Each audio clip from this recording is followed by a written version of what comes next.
Ready? We'll call the Linn-Mar meeting to be called to order at 5 p.m. in the boardroom of the Learning Resource Center. Can you please determine a quorum? Buckholz. Here. Maury. Here. Nelson. Here. Rollinger. Here. Walker. Here. Walt. Here. Weaver. Here. Quorum is present at 5 o'clock. I make a motion to adopt the agenda as presented. Second. All those in favor? Aye. Opposed? We have an agenda. Okay. We have a series of public hearings that we will have tonight. So the board will host a public hearing at this time on the 2022 Bowman Woods Elementary Roof Project. Are there any public comments with regards to this project? Hearing none, I will close the public hearing for the 2022 Bowman Woods Elementary Roof Project and open the public hearing for the 2022 Echo Hill Elementary Roof Project. Are there any public comments?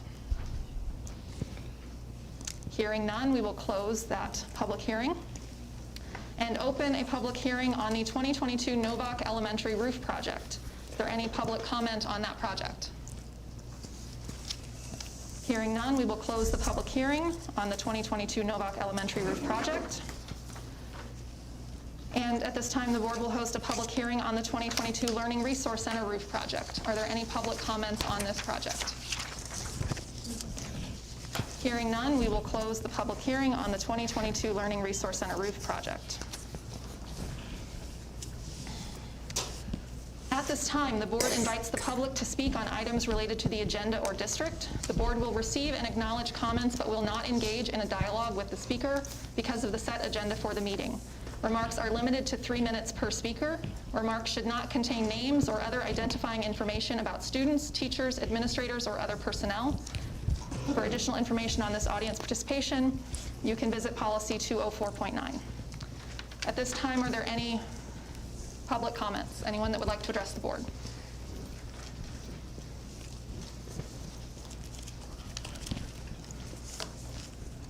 Dave Hockett, Marion resident, Linn-Mar resident. Can you sign in while you're... Oh, sure, I'll do that right away, yep. Thank you. I've presented to boards and commissions for 20 years. It's the first time I've been in front of a board or commission as a resident. I just wanted to quickly talk about the facilities master plan that's on the agenda here for the next item. I was on that committee. I'm not here representing the committee at all. I'm just here as a taxpayer and parent in the district. The committee did a great job. I agree with 99% of the recommendations. It was a fun activity. I've done it a couple times in the past. I've enjoyed it, and I think it's produced some really good results. My one comment is just on the tennis courts. I think one of the options was to keep them on the Linn-Mar campus, high school campus.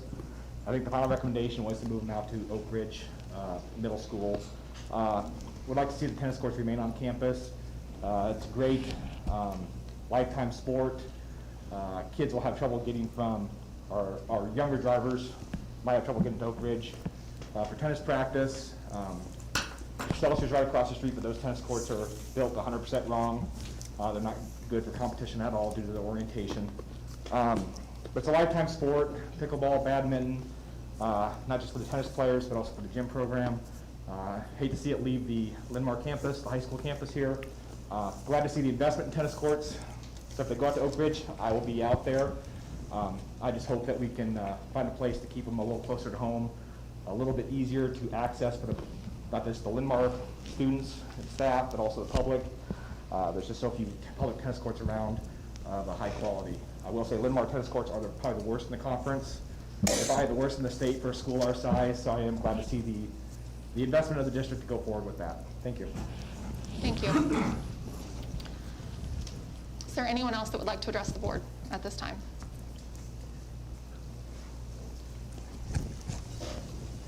Seeing no one, we will close the audience communications portion of this meeting.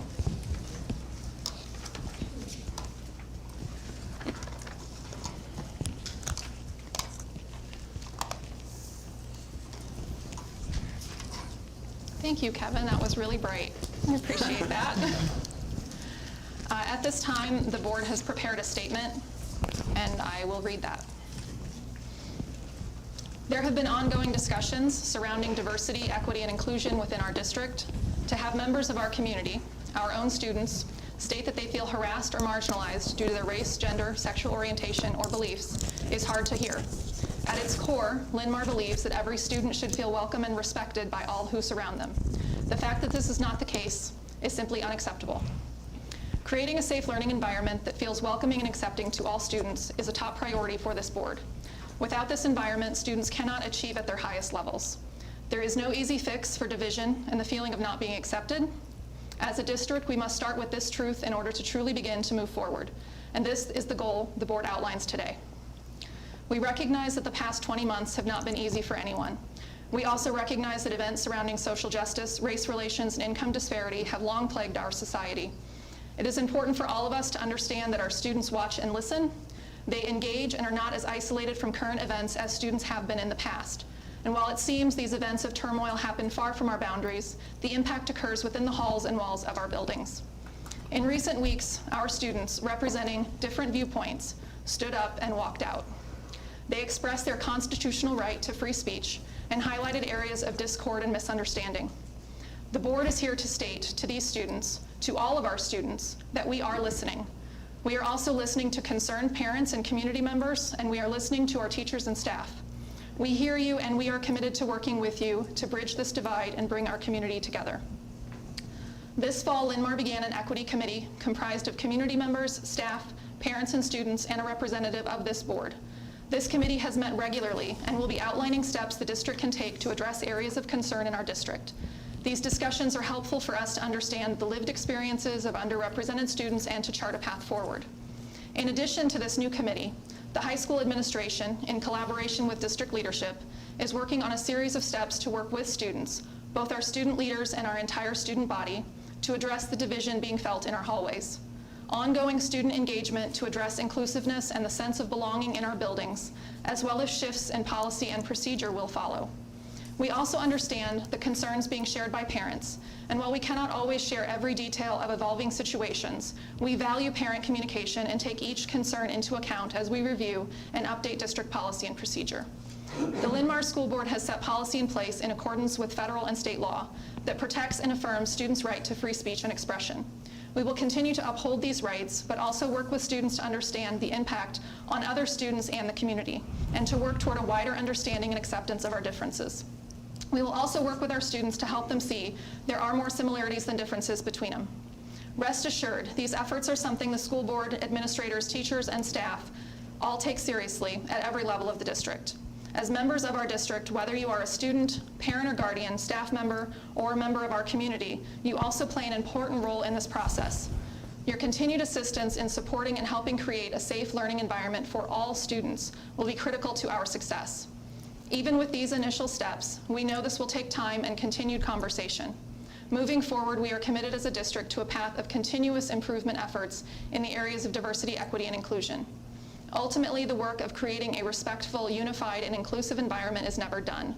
This work must be active and intentional and evolve as we learn and grow. It takes all of us coming together for authentic conversations with a shared goal of creating spaces where all students can be their best selves. Together, we will continue to build a school culture of which we can be proud, because together we are stronger, and together we are Linn-Mar. Thank you.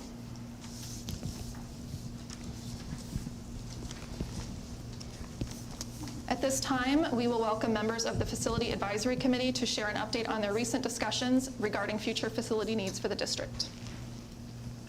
As our community reps kind of walk toward the presentation piece, I'll just kind of on my honor, it's nice to be able to introduce Kim Belt, Jacqueline Anderson, and Morgan Yarker as representatives from our committee. A great group of people work together for meetings from May until November to come up with the recommendations and proposals you'll see tonight. And then the board will have opportunity to discuss these recommendations at our next board meetings starting on January 10th as well. So with that, Mrs. Belt is starting off tonight's conversation. Thank you. We're excited to be here to kind of explain the process that we started. As Shannon said, back in May.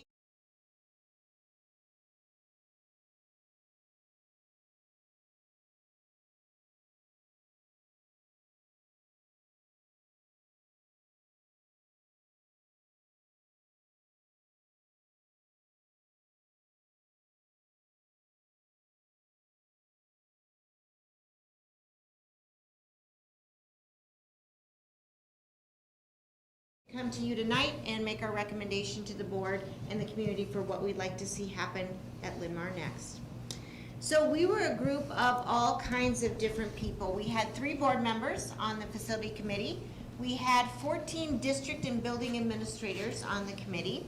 We had 8 parents and community members on the committee, of which Morgan was one. And then we had 3 high school students, of which Jacqueline was one.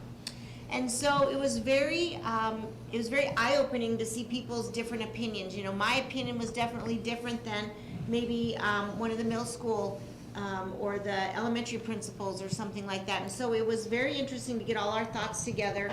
And OPN did a great job of giving us different opportunities to express our different desires and come together to a consensus at the end. So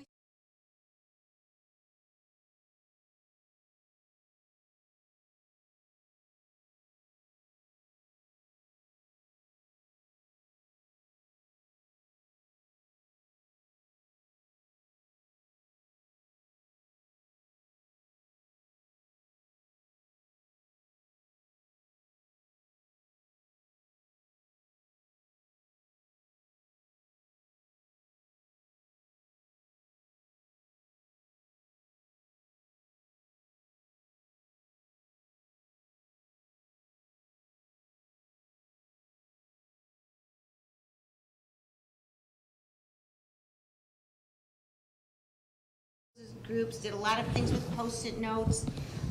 We got to form smaller groups within the committee and look at some of the different needs and kind of start dissecting those and talking through. Those of us who knew a little bit more about some of them spoke, and then other people shared their knowledge about some of the different items that we were looking at.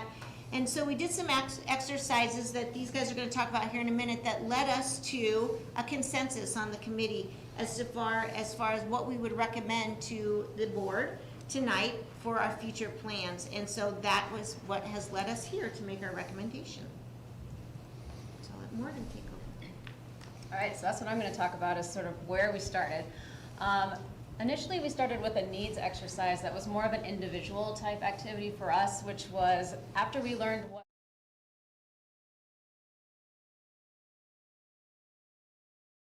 them up on white pieces of paper all over the room, and we got the chance to go around and basically take Post-it notes and stick them up and say, well, how much parking do we need? I'm trying to think of some different things, questions that we sort of came up with. Like, ideally, if you had this, where would you want it located? For centralized preschool, is this buildings in different neighborhoods, or would you want it all in one location? Indoor activity centers, let's see, how often has this come up, has this need been vocalized by the community? Things like that sort of came up a lot in the different types of questions that we asked. So really it was just information gathering, like things that we wanted to know to get a better idea of sort of what we were, of what the need was and all of that sort of information. So once we had all of that information for the next one, we did a small group activity where we took a look at all the information that was gathered and we started to prioritize. And this was sort of the tricky part, because it sort of became, okay, so now that we know all the information, we have to come up with what we think the highest priority is, meaning what is it that we really think needs to be done sometime in the next 3 years? What's most critical?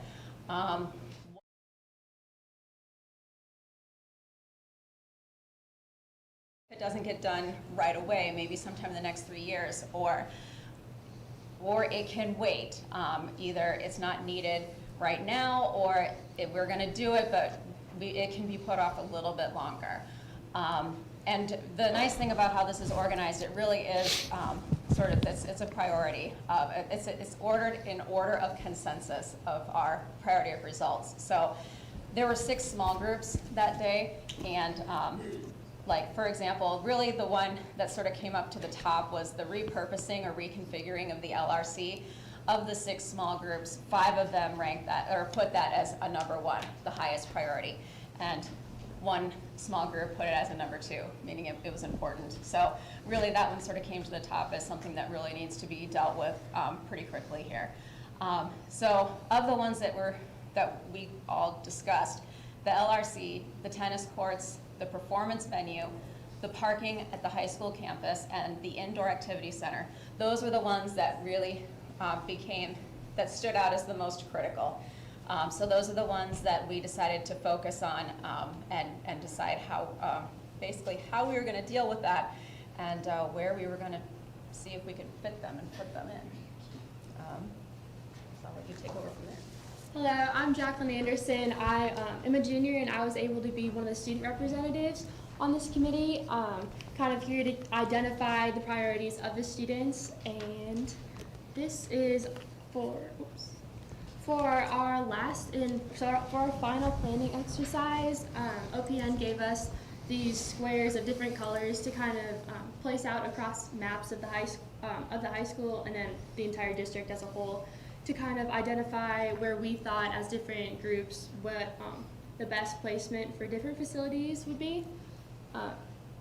So these, as you can see, there's a lot of differentiation between the different ideas of the groups. We kind of came to a consensus about where the performance venue would be. That was pretty consistent. The tennis courts had a lot of communication about different ideas of where they should be placed. And then this is just another example of different groups and the colors that identify the different facilities that we made a priority.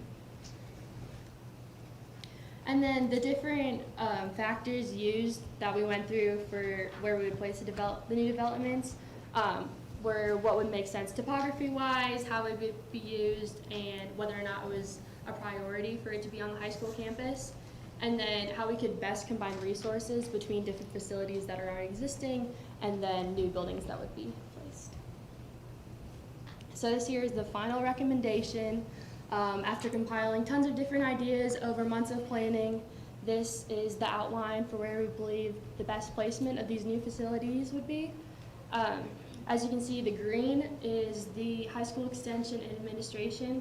We felt that it wasn't necessarily a priority for high school, the administration to be on campus because of the need for more high school classrooms and extension for the programs such as Compass and Venture, as that has been, it's grown in the last couple of years. So up in the right-hand corner, you can see that green square on top of the yellow. That is where we believe would be best suited for the new administration building. So for the high school extension, it was really just an emphasis on more room for these additional classrooms. And then, as you can see, the yellow is parking. I don't know if any of you have ever seen those t-shirts that say, "I survived the Linn-Mar parking lot," but seriously, it's quite the feat after school.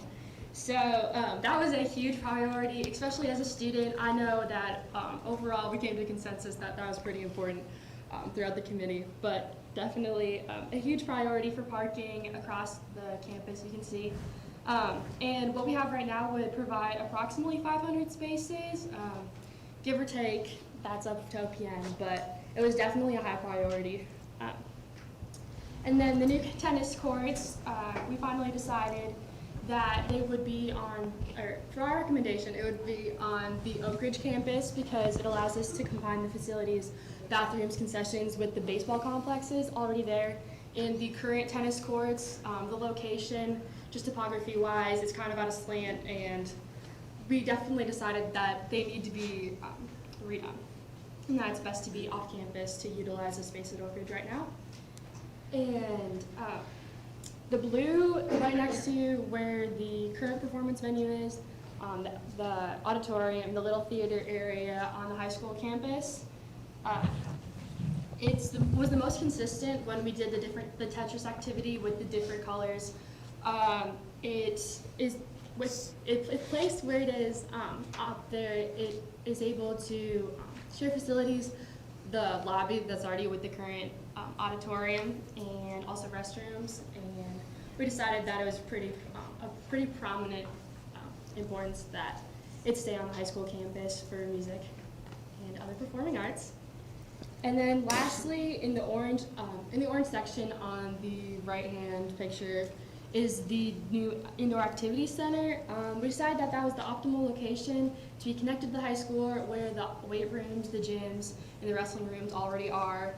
That way, facilities could be shared, and it's easy for athletics to be able to get there after school for practices and such. And then that, if you want us to take a minute, and this is the final summary. Does anyone have questions for our presenters? What administration are you referring to when you have Oh, the current LRC building. So this would all be renovated or looking for possibly redone to accommodate just the venture classes, the compass classes, and then additional classrooms because it's pretty complex at school right now. I have no idea. So it'd be all the board members, All of the people that are I'll administrators. cut it off after this one question. in this building. So just, right now, yeah, so just the, so this would just be high school students, basically. Could you talk a little bit about what specific things would be included in the activity center versus the performance? The performance venue would look as another additional auditorium, another lobby space, probably practice rooms for fine arts. And then the activity center would be more towards probably an additional weight room, and then looking at a few additional sports courts. It wasn't specifically identified for which athletics would be placed there, whether it's a turf field or it's basketball courts, but it would just be additional. I think Shannon can speak to that as well. Yeah, I can add some more details to that, those two pieces. Jacqueline, if you can go back one slide and kind of visualize that for everybody, in case they weren't able to see that. On that right picture, where the high school is at, like Jacqueline pointed out, the blue area is the performance venue, the auditorium, if you will. You know, that space was really a tough conversation for the committee and with OPN's work to help us determine, is that space big enough to put an auditorium the size we would need in that location, which was a priority for access for students and sharing programs. And that rectangle that's designed there would be big enough for roughly 1,200 to 1,250 seat auditorium, which we have, what now, about 800 and some, Kim, is that correct? Our auditorium is around 840, 850, somewhere in there. Yep. So significantly bigger than our current setup. And then the design of that obviously would come later on. And then the kitty corner on the high school building, the red rectangle is almost the same size. You know, that's more of a multi-purpose indoor activity center. As Jacqueline said, right now it's pretty much just an open box, but it could be designed for anything, potentially from PE classrooms, additional space, wellness space, fitness works, indoor practice areas for students as well. Kind of just a true multi-purpose facility is connected to the building. It's hard to tell the little connectors on that picture from here, but it would be connected so students could access locker rooms, bathrooms, other facilities that are there as well, potential community use. Connected indoors? Correct. Okay. Yeah, not just an outdoor sidewalk, but it would be physically connected to the building itself. How many parking spaces do we have right now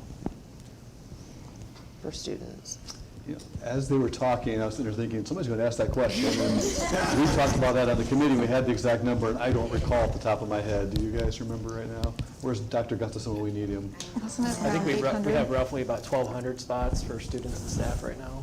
Okay, and we're talking about adding 500 more? Correct. Is there a need for that Yes. many additional yes. spaces?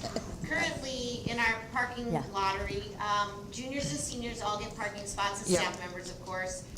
There's a few spots, maybe 50 or 60 for sophomores, that they are in a true lottery. Okay. When they enter in, there is no on-campus parking for For freshmen freshmen? currently. I wonder, you know, when we're talking about those tennis courts and having them off campus, if providing more parking will allow freshmen and sophomore to be able to access those courts more easily. And, you know, we do have sort of facilities kind of all over the district, and it would be nice for some of our younger students to have access to those. Students would also gain the parking that the administration currently uses if administration moves. At the LRC? So Okay. that's an additional. With the less parking, it's about 70 additional parking spots. That's a good question, but it all hinges on numbers yet. Yeah. Because, Right, yep. you know, when you get your numbers together, it always works on who do you give them to, and the underclassmen are the last ones to probably get them, so, yeah. But it's a good question too, because as now we're planning for 2260, or that we're living, but if we go to the 2800 number that Right. we've set aside, obviously that's quite a few more parking spots that Right. would be needed, and the committee was definitely thoughtful. With the So there's a lot of additional, additional parking spots, but the need, we anticipate will be there. yeah, Is with the there- additional parking also, Rachel, we kind of eliminate or reduce largely the number of students that are parking in off-campus. Yeah. And some of the problems that we've had about that with students walking across yards and stuff like that. And so, yeah, the parking thing is huge, and even if you can remember, you know, previous board members are, that was a big concern of theirs too. So parking is huge, and hopefully we can eliminate some of the problems that we have within the patrons of the district when we have as much parking on campus as possible. Are we going to have a conversation this evening about kind of the rough costs of these different projects? Because without kind of knowing that, it's really hard for... It's all fun until the money gets attached to it, Right. isn't it? So, Right. yep. Yeah, and that's exactly what we'll start to work on in January. Okay. With those initial costs of what we roughly estimate it to be. Obviously, those will change as you get into design Yep. phase, but the board needs some costs associated with it before we'd expect you to make any decisions. So that will definitely be the focus for our January conversation too. But I will say to that effect, our intent, we had started this committee conversation, I think it was our first or second meeting, we talked about this. Our intent is to not need to go towards a bond issue, to use our current PEPAL and save dollars and plans for the future, so we would not have to go to bond to do these projects and would not impact our tax rate. So, and that was still the work of the committee as well. So that will be more information we'll provide in January. Okay. Do we know how many years does this get the district without having to expand again with utilizing the LRC? Without utilizing the LRC or with utilizing it? Yeah. How many years in the future should this take the district? Has that been looked at? Yeah, and that's another good question as well. The 2,800 is the number that's in our current plan.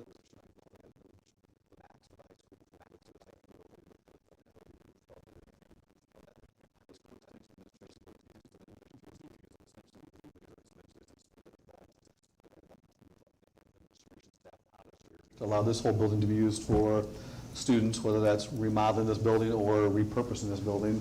That's a conversation the board will have to have as well. With that work, though, we would anticipate that would provide enough space to get to that 2,800 number. So whenever the time would come for a second high school, or whatever that may look like, this plan would meet that need until that would take place.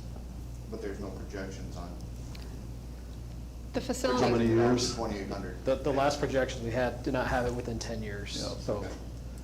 And the group we worked with to do that wasn't comfortable making projections beyond that, and that was before the pandemic hit. So I'm sure they would be even less comfortable going. So I think at least 10-year plan for that. Yeah, because a little history there, Matt, the growth factor was at a lot faster pace a few years ago. So it was kind of magnifying our discussions on whether we should be moving forward with another high school or whatever we should do. And that growth has actually slowed down, albeit from the pandemic, albeit from whatever it is. So with that said, in our 10-year plan, we actually pulled back a little bit because we'd had that second high school in the 10-year plan, and we actually redid that because of the total numbers. And that was kind of my question, Yeah. was, does it make sense if it's only going to get us, 4 years, 5 years? That's why I asked, so. Yeah. The goal will be a 10-year facilities plan by the time we're done. The other piece I'll note, just for board reference, is that bottom left-hand corner pieces that are there. The committee did a nice job of prioritizing certain areas, but the bottom 3 items listed there didn't surface to the top as priority areas yet. There's still areas we need to keep on our radar for the future as well. The potential 8th elementary, where does that go, and do we have the proper land for that? Is centralized preschool something we want to look at? What does that plan entail? And then the new elementary building at some point too. And those are a little more standalone topics. They don't have quite the domino effect that each of these do, because each of the things you see up there, as we discussed, parking, well, that had an impact on tennis courts. If we discuss tennis courts, that had an impact on auditorium potentially. So those other ones are a little more isolated topics the board will have to discuss and look at as well for the future planning. And that's why the plan does look very high school centric right now. The last bond issue really addressed our elementary and intermediate buildings, which we do the high school and middle schools. So then we do the high school will be the primary focus here, and it did surface that way in these conversations. The bond issue that we had before the last one, we talked about within a year or two at the longest to build another elementary. But as things worked out and we did the 5-6 buildings, that opened up enough space in the elementaries that it wasn't critical like it had been before. But even though that's a little lower on our priorities, all of a sudden we are going to need another elementary. So, you know, that's kind of out there, like Britt said, it's a 10-year plan.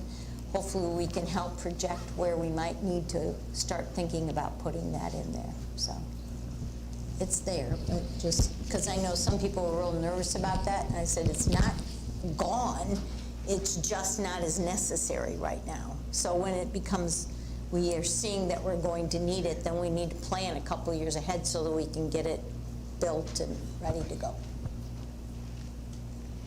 Any other questions or comments on facilities? Thank you so much for coming tonight. Yeah, thank you so much for sharing all of our. Thank you for your work. I'll put in a little plug if you'd like to see why we need a new performance venue. We have our final holiday concert tonight at 7 o'clock. It's going to be wonderful. There's lots of people that come and join us at 7 if you're done. So. Thank you, you guys. Thank you. Thank you so Very much. much for coming. You did great. All right, at this time, we're going to hear from our communications team on their new strategic plan. Good evening. We're used to being in there, not really out here, but hey, I'll give it a shot. We're proud to say that we are Linn-Mar Communications. We want to take a few moments to share what we do and give you a little sneak peek into the future. So at each of your tables, I gave you a little slip of paper to get out your phone and do the QR code here. So this is the interactive part of the presentation for the board. I'm just curious if you know what the most popular post of all Linn-Mar's Facebook posts of all time. So you each have one, just get out your camera and hover over the QR code there. And then a survey will pop up. You can take up to 2 options there. Let me know when you're ready.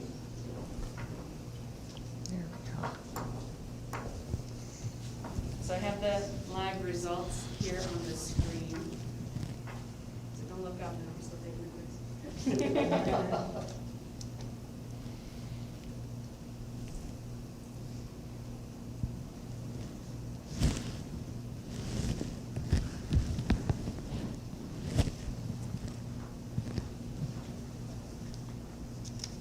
So everyone good, very good?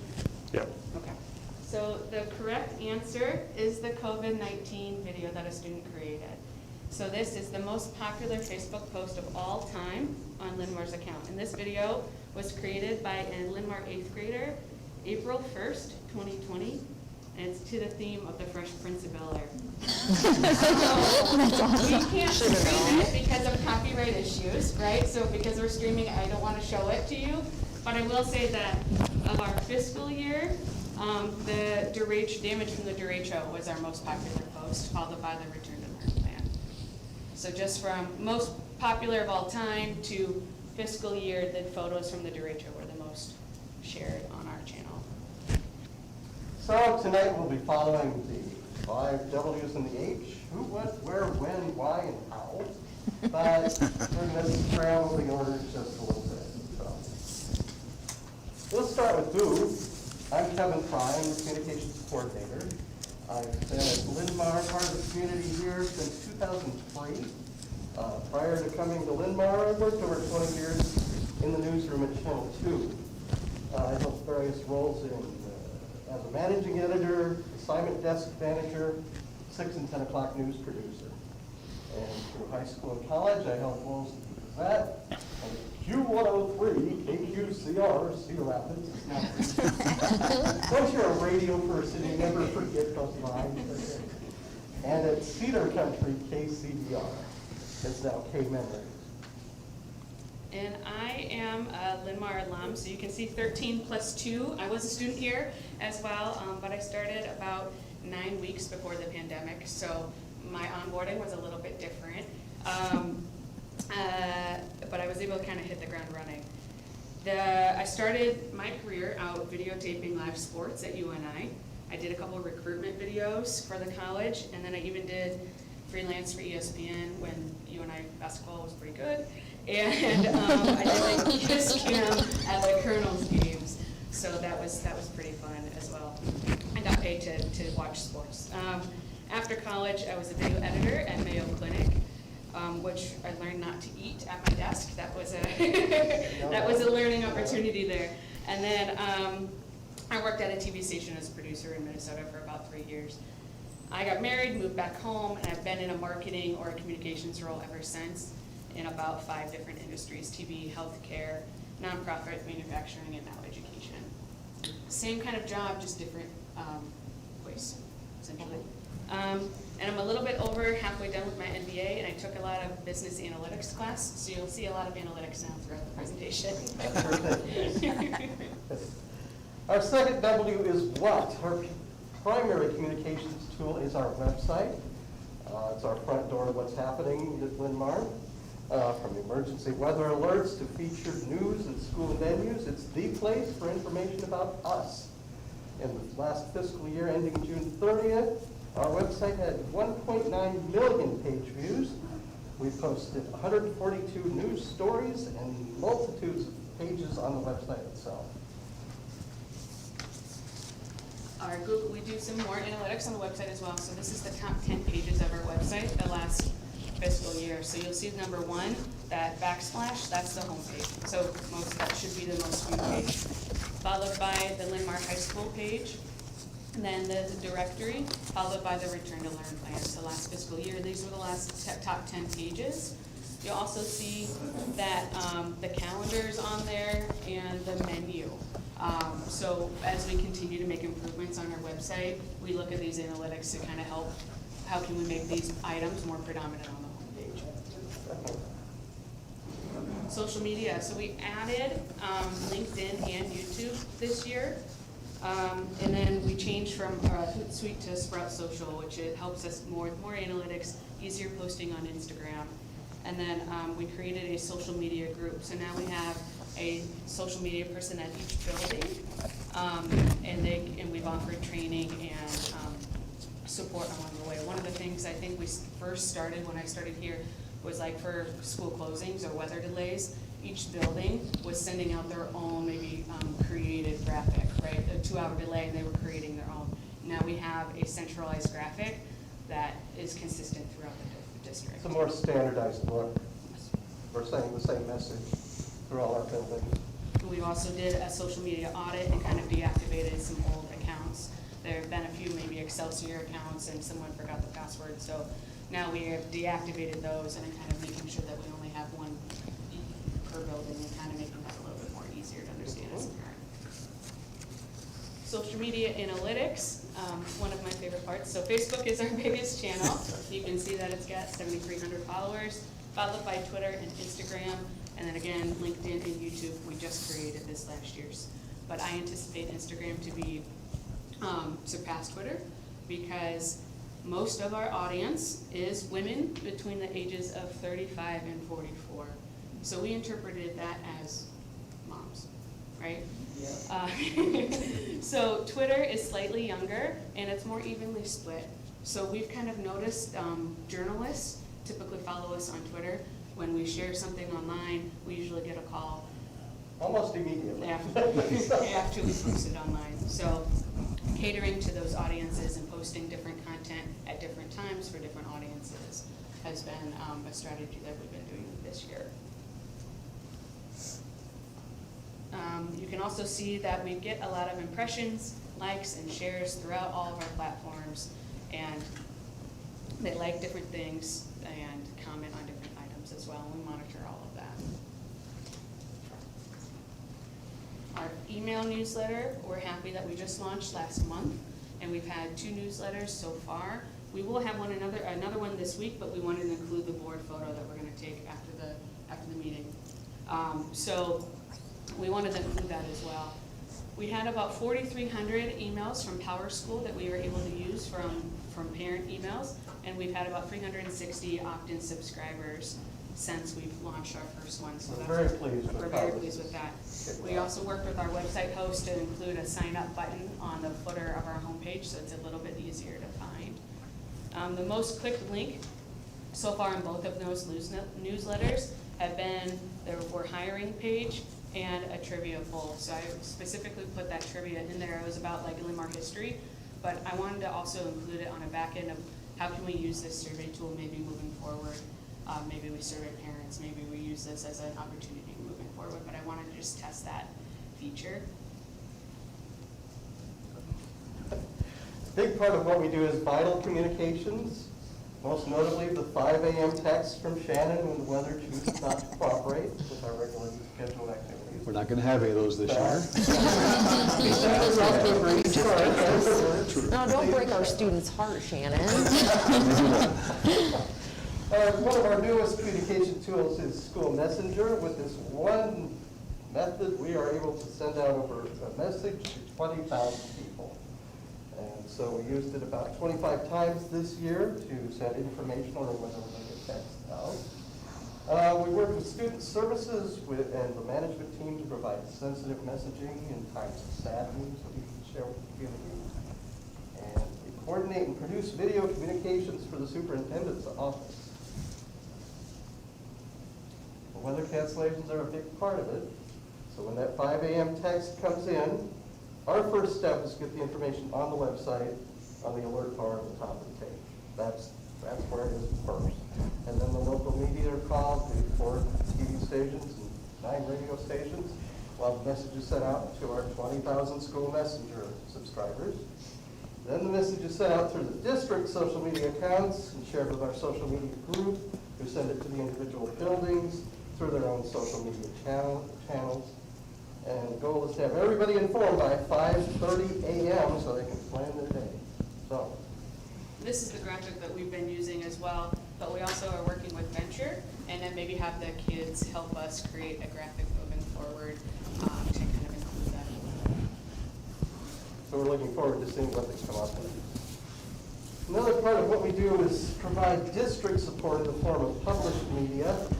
The district handbook is updated through the summer and is available in early August. The district FAQs are fast facts. It's a little note for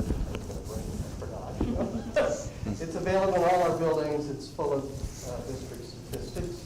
The realtors use that information to help sell our district. And the annual report is assembled as we close the books on the fiscal year. That's the red one that you see tonight. So we also provide videos and photos for other projects and reports throughout the year.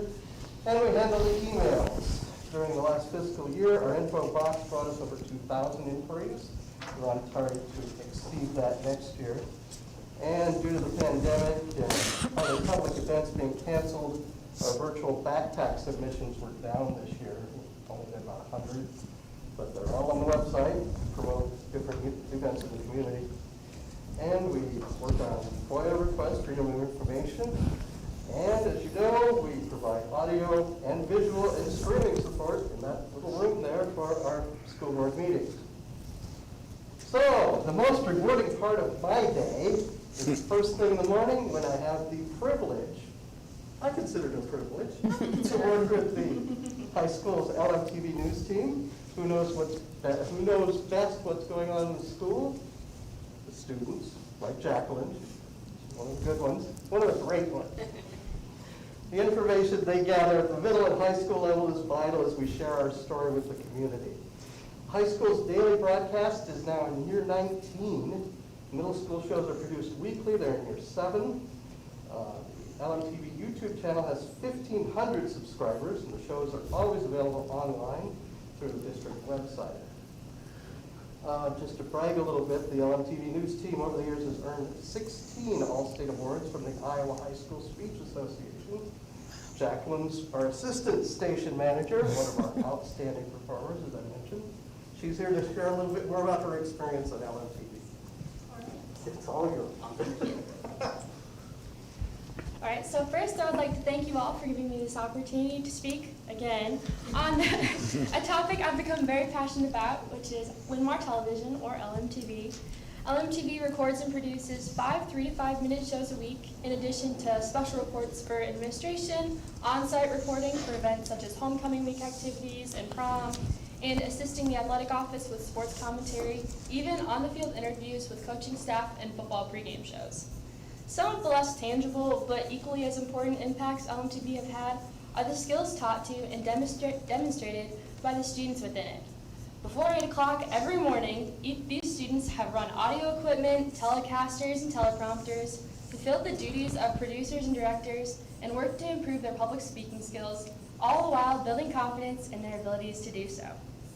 LMTV isn't merely about reporting that for lunch today it's Wild Mike's Cheese Bites and the latest basketball stats. But it also gives a great insight into the happenings within the school to both parents and students alike. Our Arts and Clubs feature keeps students up to date and engaged with the multitude of clubs and activities around the school, because with a high school as large as ours, it can be difficult to keep track of it all. But our show works as a daily reminder of the incredible amount of possibilities and opportunities we have right here on campus. Our LMTV special reports give administration a direct and efficient line of communication to the students, and throughout some of the unfortunate events of the last few years, LMTV students have been showing up extra to aid administration as well as Officer Dobbs in releasing the information in these special reports. Even throughout all of the uncertainties of last year, production continued, and LMTV students began recording shows remotely, as well as hosted an interview with an area medical professional regarding accessibility and distribution of the vaccine. There have been no limits for what these students can accomplish, and these creative, determined minds have been even further developed through the help of Mr. Fry and the experience within the studio. I know this firsthand as I joined freshman year on a whim, not quite sure what to expect and entirely unaware of how much impact it would have on me going forward. Before becoming a Linn-Mar student, I attended a very small school in Northeast Iowa that barely had a band, never mind an entire student-run television station, and walking into LMTV the first time was pretty eye-opening. I was taught skills that it had never occurred to me before to seek out. Now, as a junior, I'm beginning to look at and evaluate colleges based on their broadcast journalism programs, and know that I will be proud to put my years of experience in LMTV on those applications. I realize and appreciate the fact that what we have here is very rare, and few students get to pursue interests in production and broadcasting during their high school years, especially with such impressive resources. I would like to thank you, the board, for your continuous support of LMTV, and most of all, our advisor and editor, Mr. Fry, for creating such an encouraging environment for students in the studio. Whether you read the script perfectly, stumble every other word, or sometimes voice crack, in the end, we always hear, "Great show, guys." Thank you. I had not seen that script, so. Wow. Wow. And as LMTVers like Jacqueline move on from Linn-Mar, many of them pursue careers in communications. Our Linn-Mar grads are working as news anchors, meteorologists, and production assistants at stations across the country. Dr. G just texted me to let us know we were having some audio problems. So he's watching us and Channel 9 at the same time tonight. And he said, Becky Phelps, our LMTV grad, is anchoring the news tonight. So he thought that was pretty cool. So we do work with the media. That's the next W there. It's a major part of our effort as we work to share our story with the community. During last fiscal year, we handled 118 newspaper inquiries and 83 requests from radio and TV stations. And those numbers are going to increase next year. We also provide staff coaching prior to on-camera appearances, and we're the main primary contact for media inquiries, if anybody needs to talk to any official member. Another what we do is connect. We keep up with the Joneses through Brentwood AEA. We have a great working relationship with our Metro District neighbors, whether it's to share ideas or produce a Metro-wide area message. We have each other to help us out. We're also proud members of the Iowa National School Public Relations Associations and the Iowa Urban Education Network, which is made up of the largest school districts in the state. Now we're going to transition to what we do to where we're going. So this is kind of the future of the department, which is this strategic plan. Our strategic plan defines when and why. This is a 5-year plan moving forward. And we started creating this summer, about 6 months ago, and we reviewed other strategic plans from several other districts, went through NSPR archives, and then we did research and analytics of our own, and then we also have this national Gallup poll. So I wanted to kind of highlight this for a minute here. Confidence in public schools have gone down since last year. The public, right there in 2020, it actually went up during the pandemic, but then went back down to normal this last year. This was a national poll, and we thought that Linn-Mar might have similar problem. So we've applied Maslow's hierarchy of need. We knew we needed to build confidence within the district, but we couldn't just start with building confidence. We had to work our way up. So what did we need to do in order to build up to building confidence? And that's where we came up with improve awareness and strengthen support. So I don't want to get in the weeds of this strategic plan too far because there is a lot there at your table, but we can kind of go over some of the highlights, the big items there. You'll see that this pyramid of improve awareness, strengthen support, and build confidence is in these first 2 objectives of the strategic plan. External communication plan, improve awareness, strengthen support, and build confidence, and same for the internal plan. So I just wanted to give you one example from the strategic plan here for the external, so you kind of get an idea. Under the improve awareness in the external section, strengthen support, or improve awareness, I jumped ahead. Improve awareness, a tactic might be increase positive news coverage. Another tactic would be maybe showing more photos of the superintendent or cabinet members or board members out in the community. Strengthen support would be a tactic, would be to create and distribute a new email newsletter, which we launched last month. And then building confidence is a tactic might be to clean up the enrollment process and make enrolling in Linn-Mar a little bit easier. So we've been working with our website host, and we're going to add a little enrollment button up at the top of the screen to make just the process a little bit easier to go through. I am also an incoming parent, so I'm wearing 2 hats there. So it's kind of fun to go through that. And then internal communications plan, same thing. We have a lot to tackle here and improve, but this is a 5-year plan. So start with maybe a survey, engage the level of awareness and support and confidence within the district, So I went through that pretty quickly, but you can ask questions. The next 2 goals that everything kind of tackled. Thank you. The final 2 goals of the strategic plan are to improve access to online district information and provide timely and effective district communication, starting with the e-newsletter, which has really taken off, and we're very proud of how that's been accepted in the community. We plan to transition from a communications marketing department to a public relations department, improve media relations, crisis communication support, and internal and external communications throughout the Linn-Mar community.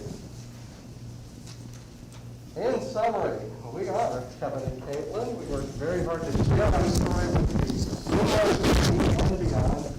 And through the strategic plan, we're working to streamline and improve the process every day.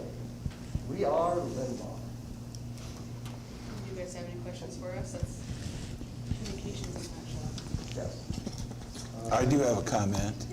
I've had the privilege on the lmtv to go and see what is going on with, like, Jacqueline's been there. And it's really amazing because most of us, you just think, well, we're going to throw a few students in there. They're going to be on TV and say all this. it's just like it's in some kind of newsroom in Channel 9. They have students doing everything out there, from prompters and handing stuff to the speakers, and if there's anything updated. It's a very complex group of students doing a lot of things. I think when I was there the day, they probably had 10 students doing all kinds of different things to get the production ready to go for LMTV. And what has happened is they've taken this huge venture and now is distributed into the other schools. And if you have the time, contact Kevin or Caitlin and just go in there, sit back, and watch it go. It is probably one of the most amazing things I've ever been able to witness. And it's really, really that good to think how many people are involved to do this. I bet you 90% of the student body doesn't even know what's going on to produce LMTV, and it is absolutely amazing. Thank you for that. And the thing that I like about it is it's open to any student. They can walk in and they're interested, and a lot of them then advance to working with the contest speech program. And like I said, we've earned numerous awards there. So it's just, they don't realize that they're learning every day, and then they get to the all-state level in speech, and they're competing with the entire state. And so they're like, oh, this was pretty easy. And I'm like, well, yeah, you've been practicing every day, but they just not realize. So, thank you. Appreciate that. Regarding the Vital Communications Messenger, is that something that is just for getting that vital information out to the public, or is it also used for internal communications with administration to staff?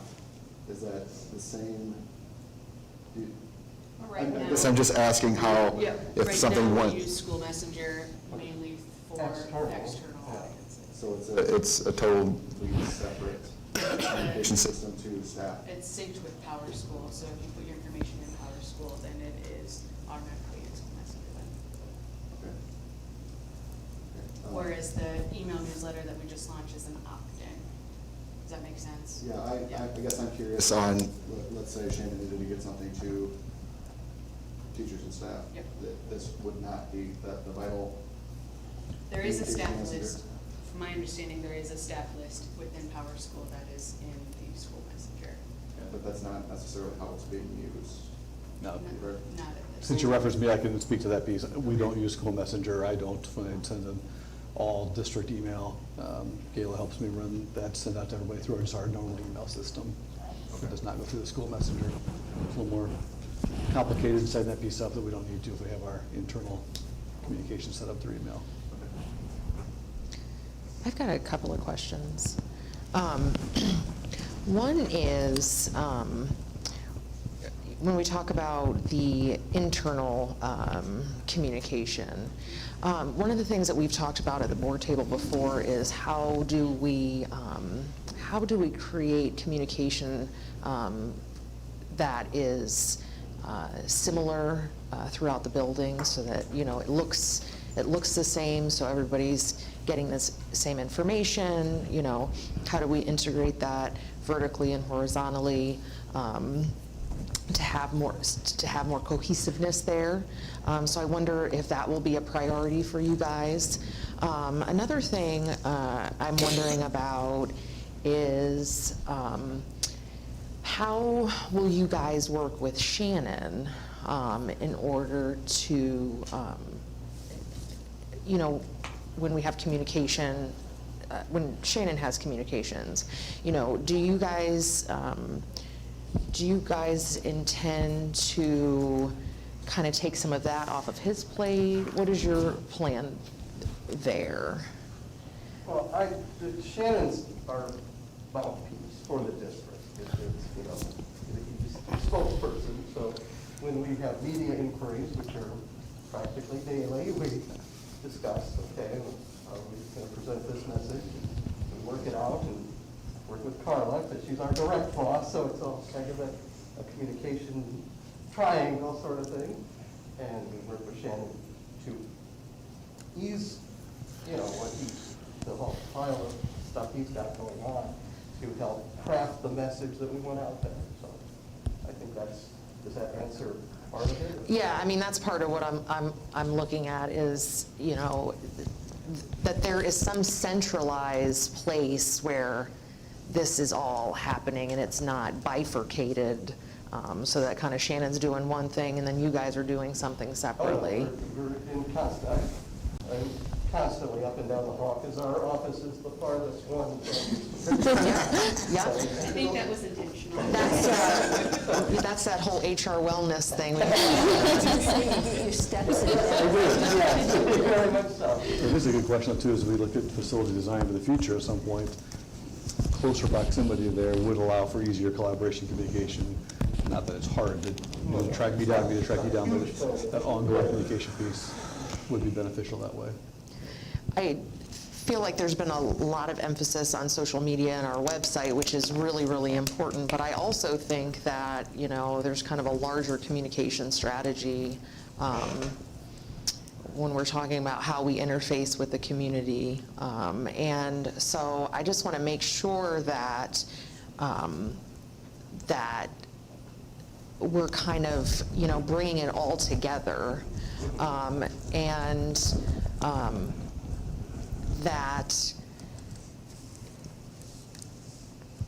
That that strategy is, an effective one, and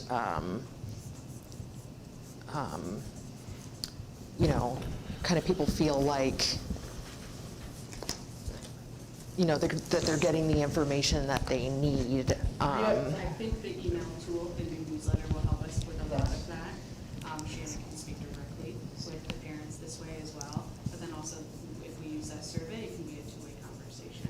Is there anything in the works to be set up to make it super easy for a parent who doesn't know where to go to in the district to get their questions answered on the website, to put in an inquiry and they get a reply back, this is who you need to talk to? Is there anything in the works that makes it really easy and user-friendly? Well, we're working toward that. There is on the top of the page, there's a contact us, and that goes to our info box. And then I look at those every morning, every afternoon, and then route them accordingly to the department that needs to address them. So that's how they're handled now. Could it be better? We're looking at various ways to improve the website, take care of that. That's a form through the website, so we could have a couple of clarifying questions in that form to help navigate that process a little easier.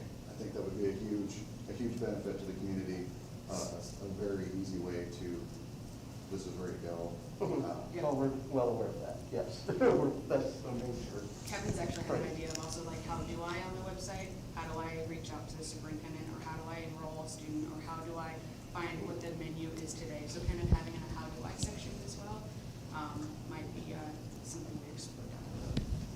And we would see it to be beneficial for other schools. And back to Rachel's point, when we lost the Marion Times, which was very disappointing to us this summer, that was a great way to get our information out to that audience. And so when we lost that, that's when we looked closer at the e-newsletter to maybe make up for that loss, because that was an audience that we really, they put everything in there on us, and we loved working with them, so it was really sad to see them go. So we're hoping the e-newsletter will fill that void. A couple of questions for you. One is, you mentioned analytics, which I love that you're into analytics as well. So one of my questions is whether or not you're tracking any analytics regarding demographics of those who are accessing the different types of communication tools that you use. I'm hearing a lot and seeing a lot of some really great things that you're doing online, which I love and I think are really accessible for a lot of our families, but I think that there's a population of our families that don't have really easy access to the internet, and so I'm just wondering what strategies we're using to be able to make sure that those families have easy access to the information, particularly ELL families or those that don't have internet access in general. And so do we have any data on the utilization or the access to communication or access to information for those families, and do we have a pretty good spread of our district that's accessing all the information? I think we can do much better at that.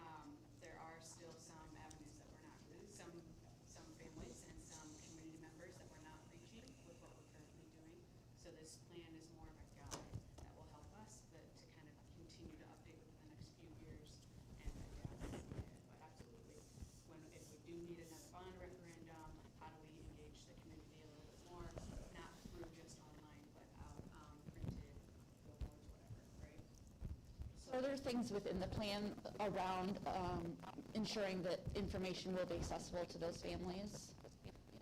In the plan right In, now, in this plan? not that I'm aware of. But it is something we can Yes. provide. Definitely. Yeah. And my other question was just around critical incident communication, and I know that often right now, at least as a parent, most often I see that from a building principal, and so I'm just wondering, I often get questions from other families that are not at that particular school but have heard about something, and so I'm just wondering how we might be able to improve upon that as a district as a whole if we hear about something that might be happening in another school and we're a parent in the district that are concerned about something going on. If you have thoughts about how we might be able to, as a district, improve upon overall district communications when there's a critical incident that might be happening. Anytime that there's something like that, we work with Shannon, okay, we know that the building that is directly affected needs to know, so that's handled through the building principal. And then we take it by a case-by-case basis as to whether the other buildings are affected by this or just curious. It's all handled with Shannon's approval. So there's not a specific, we'll do this. It kind of depends. It's a case-by-case basis, depending on the situation. And how far those circles go out is a challenge every time making the decisions.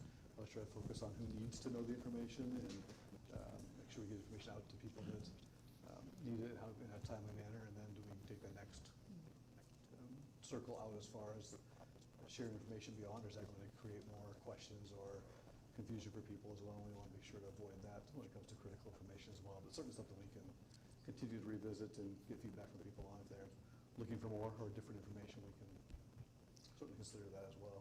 Well, the other side to that is that, with the dearth of information comes rumors, so, I mean, that, you know what I mean? I hear what you're saying, you kind of weigh that, but, if I hear something's going on at Indian Creek and then, somebody, you know what I mean, somebody else hears that, who maybe is not at Indian Creek, but that can cause, If they don't get the facts, then the they facts hear that the they're rumors sharing, instead. the rumors, and so, And that's exactly the conversations we have each time. Yeah. Yeah. Is that, and we Yeah. can revisit how loose or how tight we're taking that too. Barry, do you have any questions? Sandra? No. Clark, No, I'm fine. do you have any more, Matt? Rachel, Melissa? Okay. So I just had a couple clarifying, and I talked to you before because, I'm a communications person. I get all that out of the way before we bore everyone for hours, the three of us sitting down. Can you clarify on page 9 what provide support means when you're talking about, I think you've done a good job of explaining how you support the superintendent's office, but referencing the support to the buildings. I know one of the things that as a board we had a discussion around with Shannon was, and to Rachel's point, that one parent has students at multiple buildings and one building is much more communicative than the other, and we really wanted to streamline that and to make it more uniform. So can you talk about what the provide support aspect of your plan looks like? No, we support, whatever the principals need, maybe I should make sure that they know we're available. From time to time, we do provide copies for them to work with. Some principals prefer different methods of communication, so that's why the message varies, but we also want to maintain the independence of each building. And, we could do some more standardizing a little bit in some cases. Because I see all the emails that go out to like an entire building, and there's some differences in how they handle situations. So that's something we could probably discuss with the principals themselves. Maybe standardize it a little bit without eliminating their individuality. Yeah, every building has its own personality, and I think we as a board encourage that, but we also want to make sure that parents aren't feeling like one building is, not, like, why am I getting all of this communication from my elementary student, but my middle school is, and I made that up. That's not like an example. That was off the top of my head. So that, I'd like to hear how we're supporting the buildings. Okay. I do think that there's merit in that cohesiveness. And then when you, another part of that we talked about was like kind of creating that calendar so principals could work together.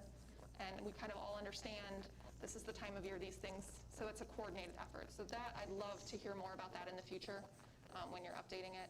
And to echo what Melissa said, we do a lot of things where we just update the website or we post it on social media, but there's a very small percentage that's on there, and there's a larger percentage that if we don't email it to them, they're not going to see it right away. So when you're talking with the website company about what we can do to improve the site, I would wonder if we could do a subscription feed so that when there is an update, if someone could get an email alert to know to go look that there's something new on the website. Because I know if I don't know that it's being posted, as much as I love Linn-Mar, I'm not on the website every day looking for new information. So, and I'm more involved than, anyone rightfully should be. So if there could be some sort of subscription or notification process so that when we put new information on the website that's really, up there, they might get an alert. That would be my thought on that. So otherwise, good start. So, all right, any final questions for our communications team? I don't have a question for our communications team, but I just do have one thing I want to say to Shannon, because I think this is more, when we talk about that, different communications from different buildings,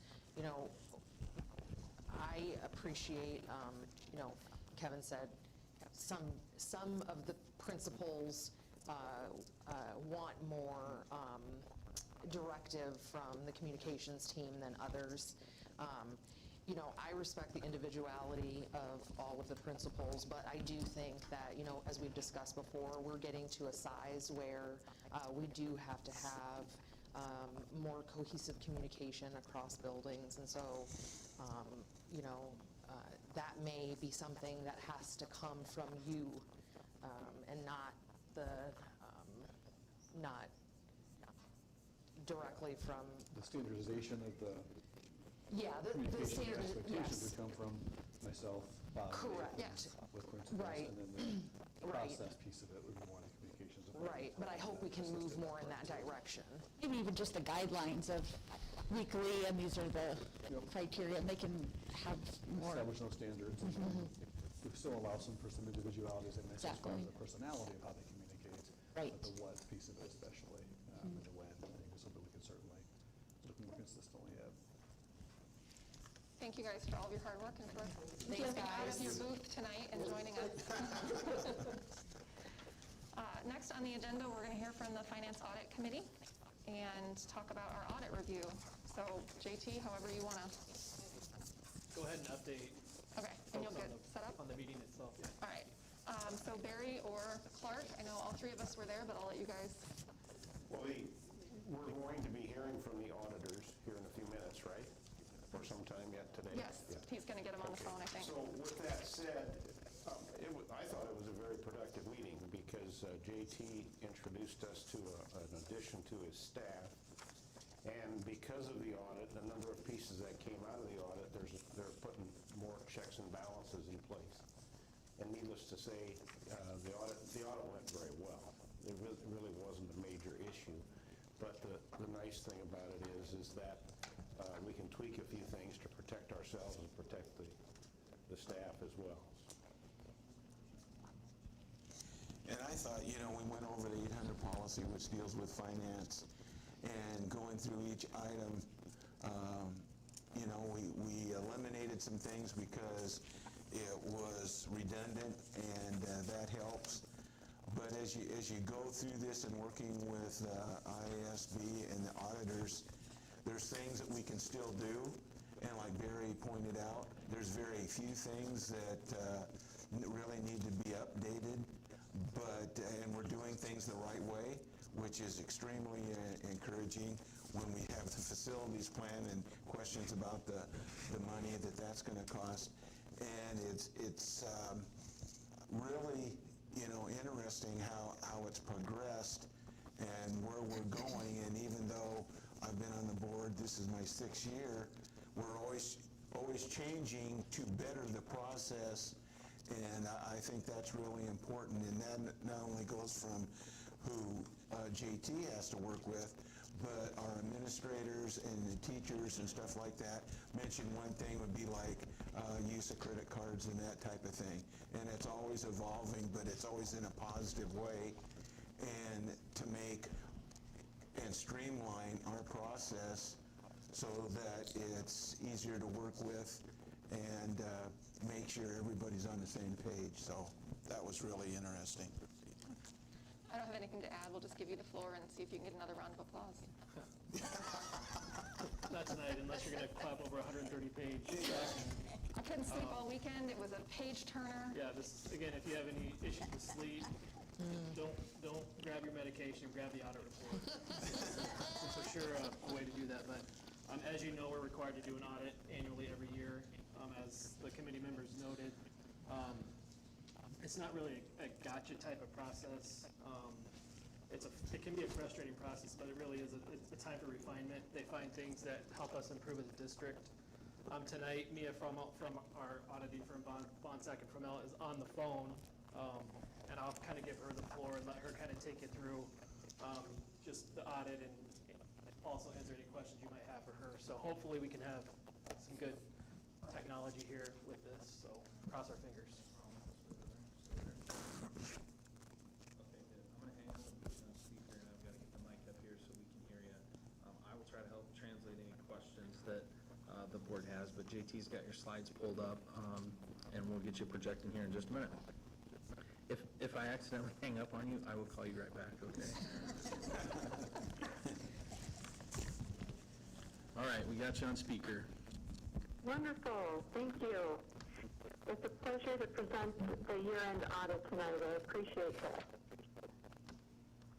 Yeah, thanks. Okay, so I am going to provide summary comments tonight. You have excellent financial analysis provided to you from your CFO during the year, and so we see our role as providing a summary of the year-end audit results. And with that said, though, I'm happy to answer any questions you have on the audit that I don't cover here in the slide.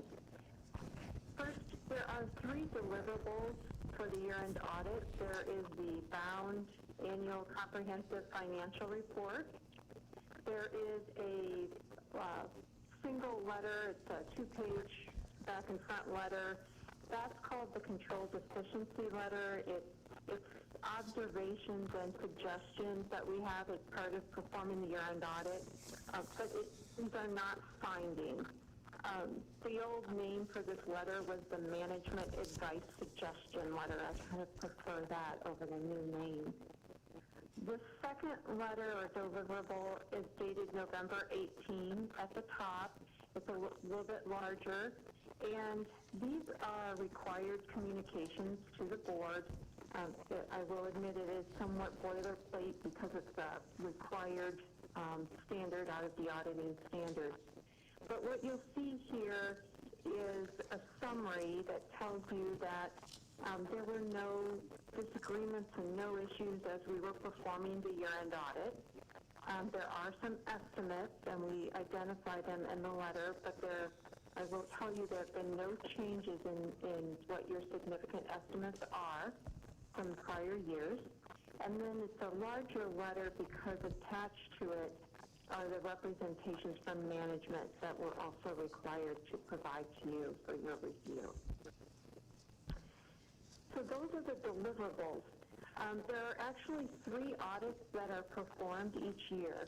One is the financial statement audit, and the second is what's called the Government Auditing Standards Audit, which takes a look at your internal controls and then also compliance with laws and regulations. And the third audit is the Federal Single Audit, which is an audit of your federal programs. The results are unmodified opinions across the board. And that means that you had no significant findings, and you have the highest level of an opinion that an entity can achieve. So I do want to congratulate you on that. It's what we used to call a clean opinion. So your financial statement audit, having an unmodified opinion means that your audit complies with all the generally accepted accounting principles, including not just financial statements, but disclosures. An unmodified opinion on your government auditing standards audit means that you had no material weaknesses and you complied with state laws and regulations. We are reporting a deficiency over disbursements in that audit. It's a repeat from the prior year. It is something that management does look at, and it's more along the lines of an access finding. But it is not material. I want to stress that. It rises to the level it must be reported, but you do have some compensating controls in place. The federal single audit, again, unmodified opinion. So your large programs are your child nutrition program. This year it was also the Education Stabilization Fund program, which is the name that encompasses the government relief or GEAR program and the the elementary and secondary relief programs, which we've been commonly calling ESSER 1, ESSER 2, and ESSER 3. And then you also receive special education funding in terms of Title I and the IDEA program as well. And unmodified opinions, again, to point out that you had no findings over the testing performed on your federal grants.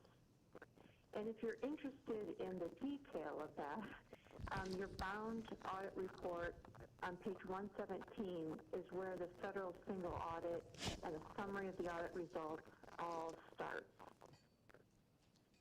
The next slide talks about your single audit results a little bit more because this is pretty significant this year. The major programs, so the two programs that we provided, that we tested were the Child Nutrition Cluster Program, where in this year you expended $2.7 million, and the Education Stabilization Fund, and this year you spent $2.9 million. And again, that's the ESSER and GEAR funding. And when we test the federal programs, we do two tests. We do a test over internal controls, and that is to say, what are the control processes over these transactions in terms of approvals, or are they complying with policies? And then what is the compliance of these programs? So it may have been an approved expenditure and it may have had a proper invoice, but is it a program expenditure that is allowed for this particular program? And we do this separately for payroll expenditures and non-payroll expenditures for your larger programs. In terms of the ESSER funding, for example, each of the items we selected for testing, we had to answer the questions, did the expenditure occur after March 13 of 2020? Is it necessary to prevent, to prepare for, or respond to the coronavirus?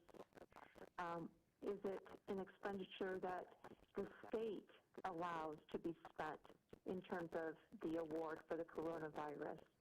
And is it considered reasonable, that is, that a prudent person under the same circumstances would have expended the same amount? And so it goes through quite a rigorous test process. And again, there were no matters to report in terms of your internal controls and no matters to report over your compliance. To give you an idea of the magnitude this year, in the past you expend about $2.8 million of federal program monies on a rounded basis, and those are usually recurring, that you would expend about that same amount each year.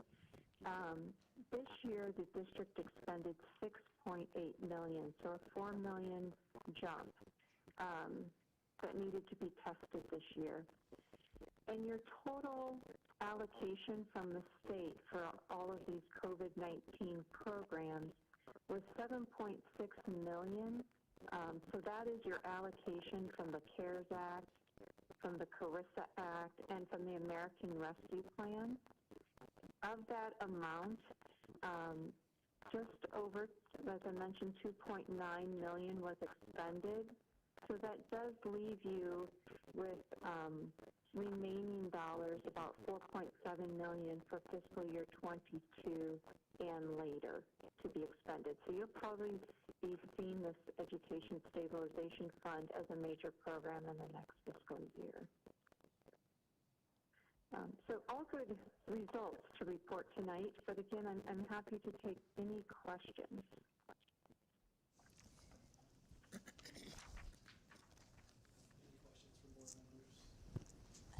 I don't think so. Kim, we're not hearing any questions. Okay.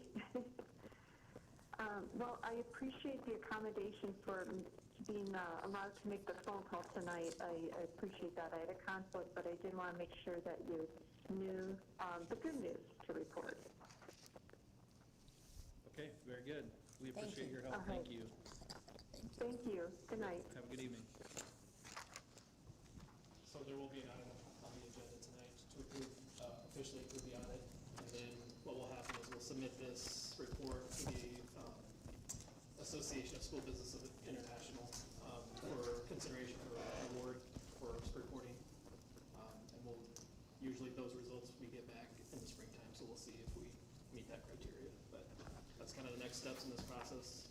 I thank our Finance Audit Committee, obviously, for their work in this, but also for newer board members, you'll be contacted in the future audits by our auditors.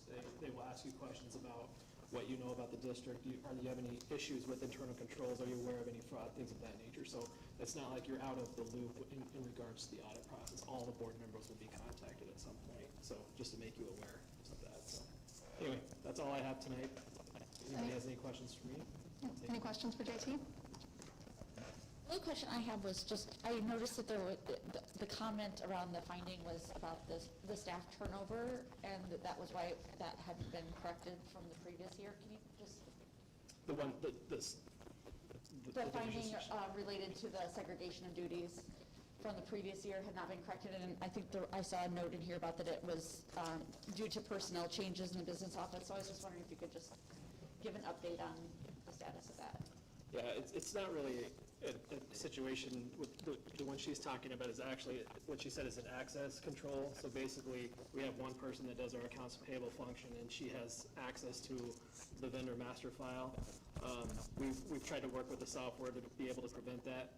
We have other controls in place, which she kind of alluded to, but basically, instead of limiting her access, we have reports that we print out the vendor log, and we sign off making sure that a manager is reviewing that at all. So we have mitigating controls. They're just not as strong as they would like without adding another person to our office. And at this point, we don't believe that we have the resources nor enough, work to add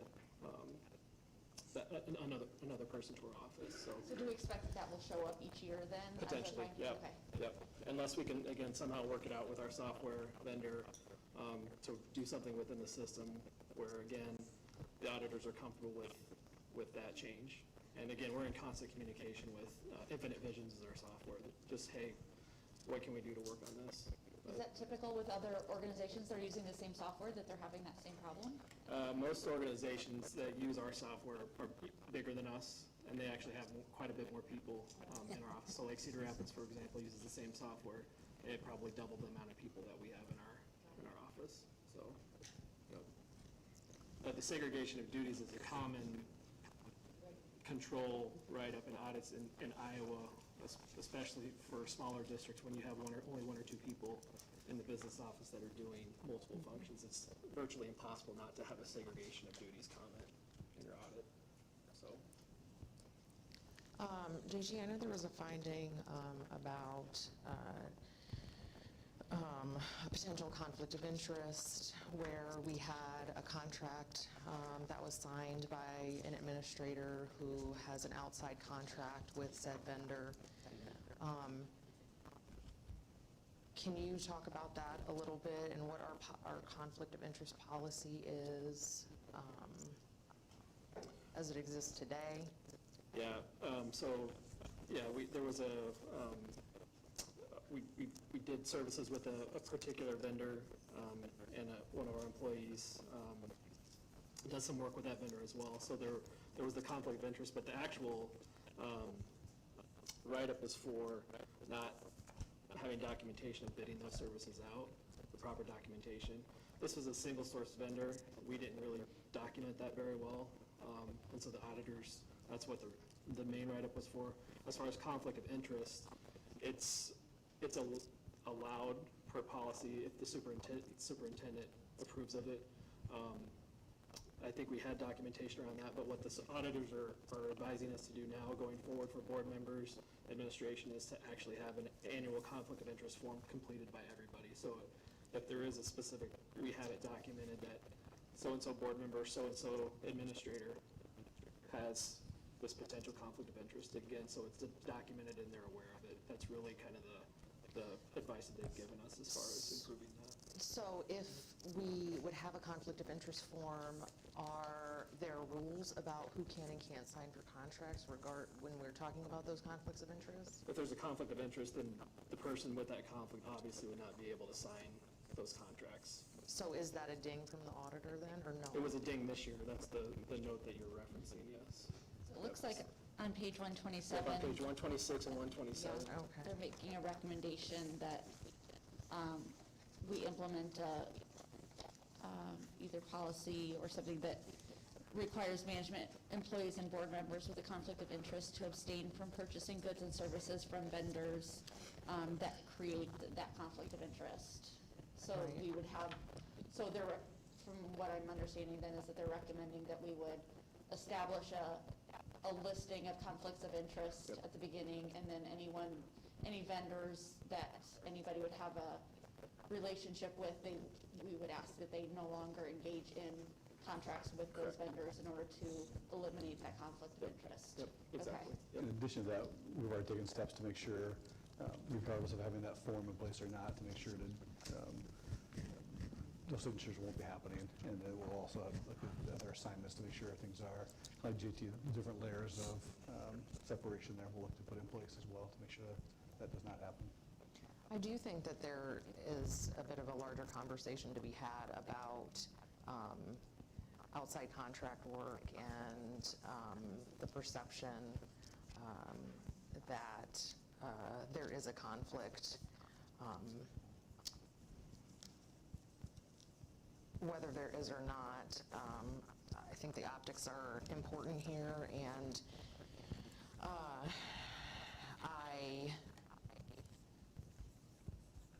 I have concern about that. I do have a concern about that going forward, and I think that, perhaps this is something that the board can discuss, or the policy committee can discuss on Wednesday. That's what I was going to suggest, would be a perfect conversation for policy committee to review our current policy and to see if we're making any changes. That was just part of it. We discussed that in great detail in our 800 series that we looked at. That's going to go to the policy committee on Wednesday, so yes. Okay.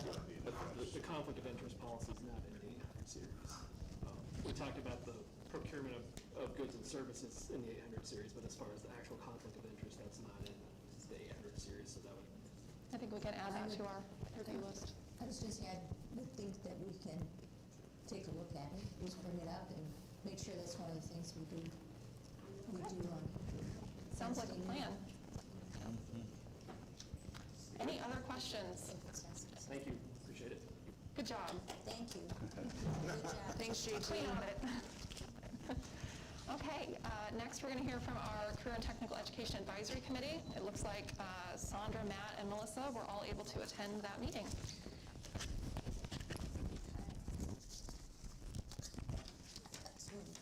There. Does anyone want to go first? Okay, Sandra. have to say that the CTE or that committee is a favorite of mine in that it is trying to address how to help those who are not going to school necessarily to a college afterward, university, but is able to help everyone get organized for some other things. That being said, they talked about what they were doing to help all students figure out what their careers would be. And I thought that was a major plus for that. Along with their meeting the high school part of the team and all, they made a trip up to see the Waterloo Career Center, which is an amazing place. And I'm not saying that necessarily we need one, but I did get some of the papers that had to do with that. So you could just kind of see, you probably hear about it off and on, and it'd be a way for you to be informed as to what kinds of things they have available. So I thought I would give those of you who weren't there a copy of that if you're interested. Thank you. One of you guys can go, and I may have something else, but go for it. I was really impressed. This is a really robust program that I knew very little about, so it was exciting to just be able to listen and try and wrap my head around all the different acronyms that they were throwing out. There were a lot of them. I went into it not even really knowing what CTE was until I got onto the committee, and so just realizing how many different career pathways we are creating for students across the district was really exciting for me and engaging. I think there are a lot of businesses in this community that would either are already engaged or would love to be engaged, and so I think that that's something that is very, very exciting to be able to be part of. At the very end, we broke into some small groups, and our table spent quite a bit of time talking about human services and the need for human service workforce in the coming years, with basically everybody in human services leaving the field because like you can work at McDonald's for $15 an hour or $20 an hour or $25 an hour. It's so crazy the competition that's happening, and that seems to maybe be a gap in our program, and so that was something that we talked a little bit about, wanting to maybe see. We had a couple different people from the human services field that were at our table and that we'd love to see added or grown into the program over time. So I was excited about that as somebody that works in that field.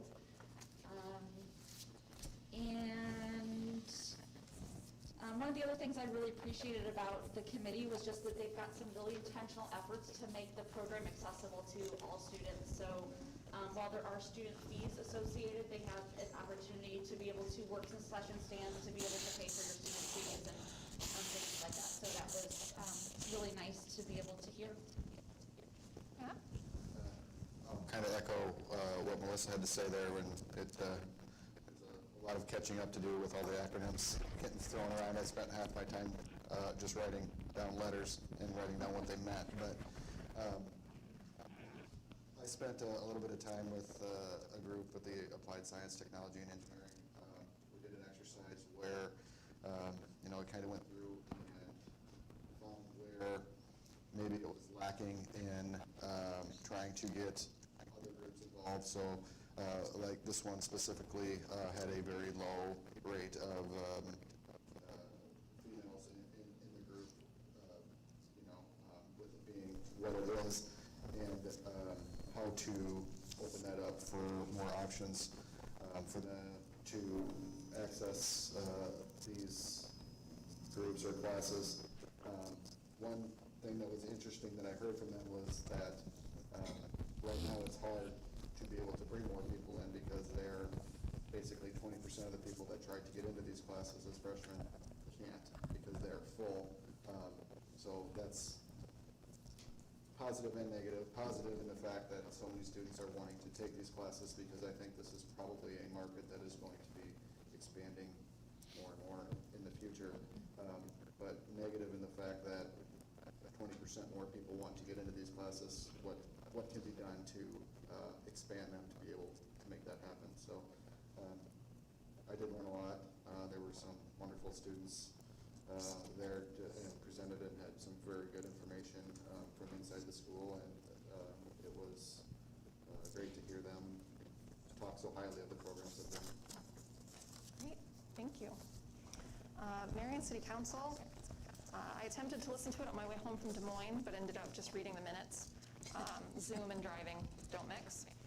So really the only thing that was in the minutes, they're talking about the Tower Terrace extension and looking at fiscal 23 to 25, completing the extension from C Avenue to Alburnett Road, and then also doing an extension for 9,300 feet east from the roundabout, which would be the fancy roundabout out by LaCour up on 35th towards 13.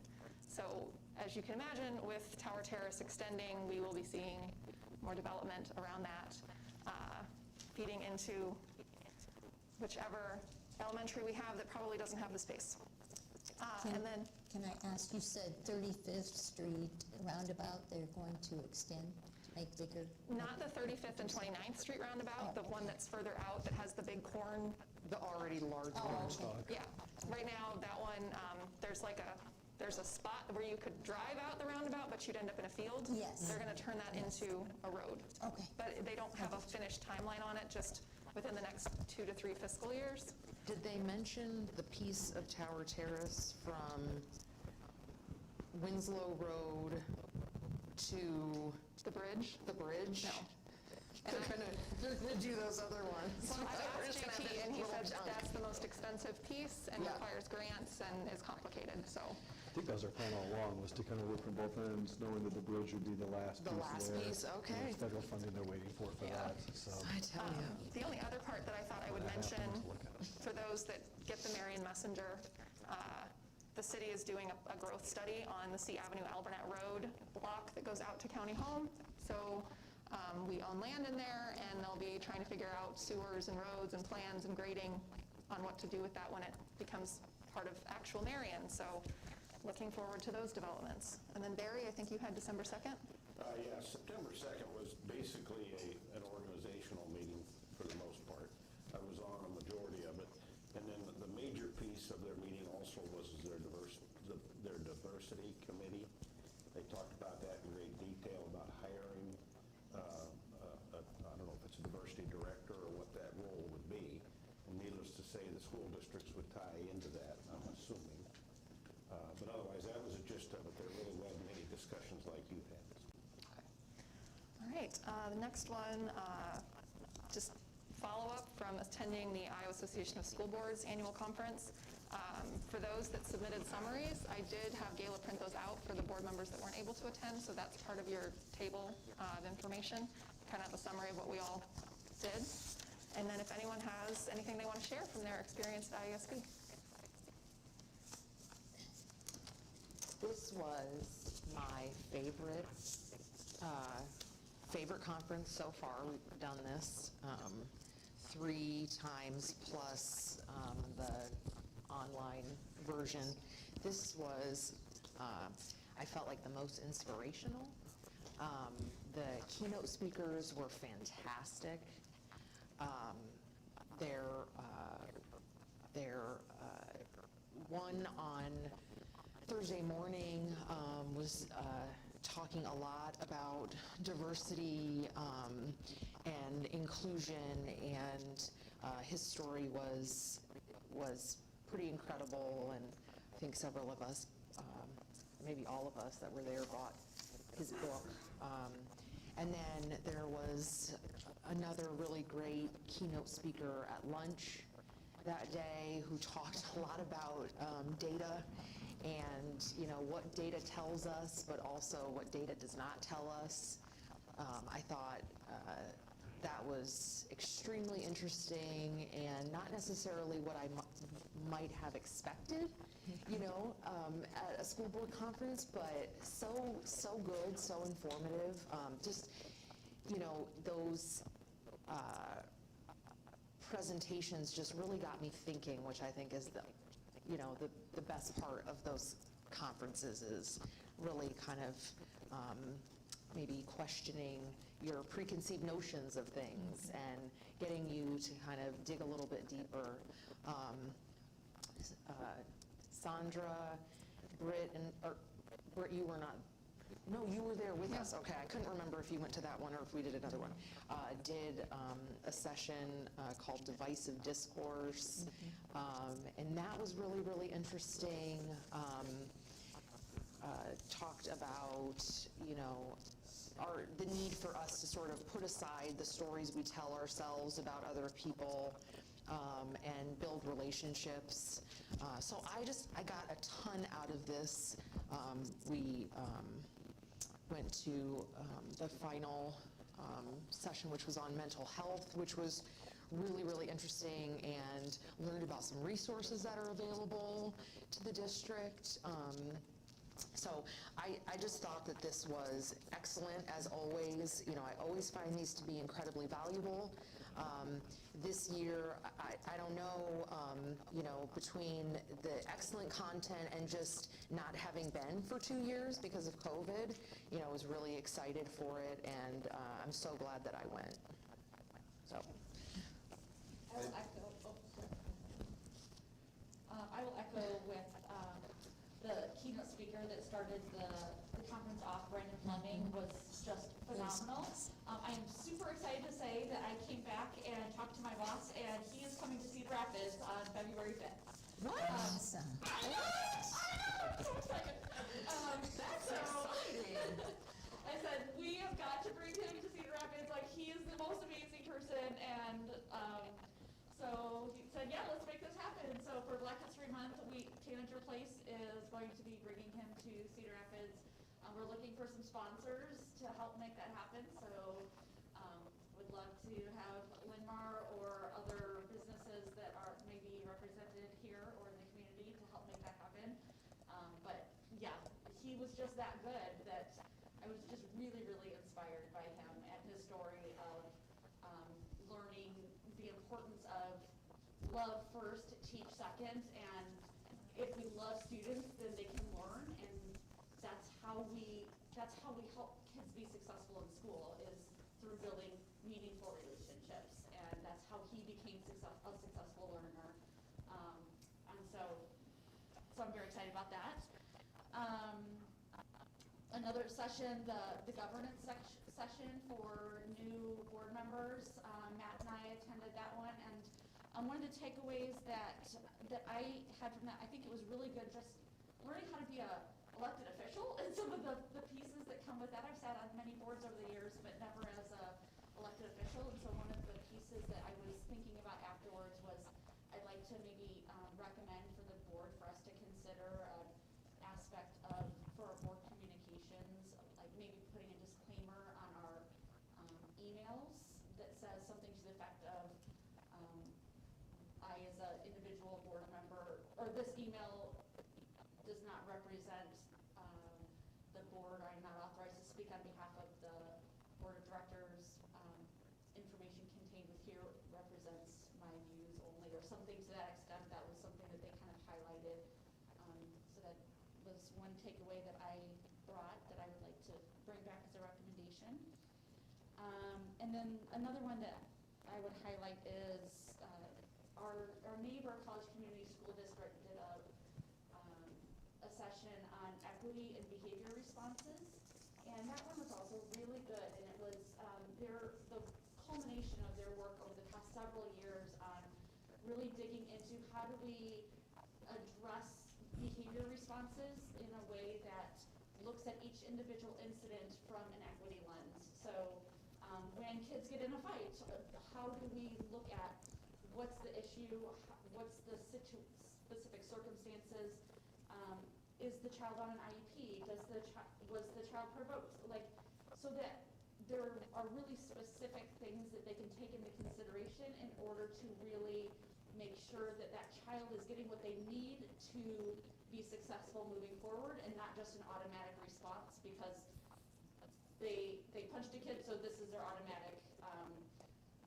response, but really helps them to figure out how, okay, so maybe they need a different type of intervention because they're having X number of fights in school. And so it really became more specific to the specific behavior and then factors that they can take into consideration. And it just was really insightful, and they've had some really good success with that, so I thought that those are the three things that were most impactful for me. Thank you. Matt? I attended a couple that I'd like to address a little bit here. The first one was called A Community Approach to Policy Building, and it was a school district from Humboldt County who needed to revamp their code of conduct policy, and they went about it kind of a totally different way. They had one board member involved with this committee, the superintendent, a couple of students, some members of the community, several members of the community, a male sports coach, a female sports coach, and a teacher from some of the fine arts, whether it was band or music, I don't recall which one, but brought that group of people together to work on their code of conduct policy. So it wasn't all an internal type discussion. What I found most interesting about it was how when it was all complete, the praise that they got from the community about how the community felt that they were actually part of policymaking in the community, and really brought a lot of the community together because they felt that they were actually part of it and were helping make decisions. Granted, it was a smaller school district that did this, but I don't see how it couldn't be done similarly here. So that was a great 45 minutes well spent for sure. And I have the handout from that. If anybody cares to see it, I would certainly send that to you. Another one that I attended, and I bring both of these up because I know the policy committee is meeting, and these both have to do with policy. The other one that I'd like to mention was called Every Student Succeeds with Equity. And this one kind of didn't head the way I believe it was supposed to. We got through very little of the content that was in the syllabus or the agenda, I guess. And it kind of more or less turned into a question and answer session. The facilitators were both attorneys with the IASB, and the entire hour we were there was basically related to House File 802, which was passed regarding the 10 points that cannot be directly taught in classrooms. I think the takeaway from it was they very explicitly said, I have it written down here, that it won't be if but when litigation comes forward with this topic. So they were basically saying there's a lot of gray area, and it's going to happen that someone is going to step over a line that's going to cause an issue. So they said that it is imperative with each district to make sure that their policy is clean and direct and clear on surrounding this subject. I'm sorry, what is the subject? Diversity, equity, inclusion, on specifically as it relates to House File 802, the law that was passed, on how close we can get to teaching these things, those sort of things. And I think I sent all of that information to everyone when I sent my information from it. It'd be worth reading through, the frequently asked questions things if you hadn't. It was eye-opening, to say the least, of kind of what was all in there and what this entailed. So again, that I think just taking their advice and looking at policy is probably a good idea for the board to do as it relates to the subject. Okay. House File 802 is the, okay. Sandra? Well, you know what, I could say ditto, ditto, ditto, because there's so many good things. Brandon Fleming did stand out to me. I mean, as a teacher for many years, I kept thinking, yes, that's what you need to do. Yes, remember to do, all those kinds of things. And I'm like, wait, I'm not in the classroom. How am I going to do this? It's those kinds of things, but I loved it. It was awesome. It validated a lot of things that I've always believed, and that is you have to get to know the child and know their circumstances and know them and where they're coming from in order develop a relationship before you can ever teach them a single thing. They have to trust you in that. And I think we can apply that on the board or in other situations. In order to be productive, we have to have relationships. In order to have relationships, we have to build some trust. So I think that's something that all of us can work on. Certainly I can. One of the things that Brandon Phillips said, he talked about what he called experiential learning, and that was having empathy and equity. Hello. And those two things together, when you consider them, creates this experiential learning. And the more I thought about it, I was like, yeah, I agree. He just was very good about explaining how in his life it took someone to really care. And I think that's something that we need to do all the way around. And the one other thing I'll mention, there were so many we went to that were really great, and a lot of things have been brought up, but one of the topics that we had done with Liz Mathis and a group just a few days before we went was about teacher shortage. That was one of the topics. And I went to this one, and lots of different places are trying different things in order to keep teachers that they get, or ones that are thinking about it. How can they get them there, and how do they keep them? Some very creative moments, I gotta say, but anyway, they were maybe worth hearing. One of the key ones that Clinton was one of the communities, Clinton, Comanche, they're all kind of together there, a payback of student loan debt that they would spend out of the general fund, sorry, JT, like for these people, depending on their debt and how long they have to say that they'll stay at least 5 years. But it might be $50 a month, it might be $30 a month, and I'm not extremely sure how that was determined. But they had clever little things that they did.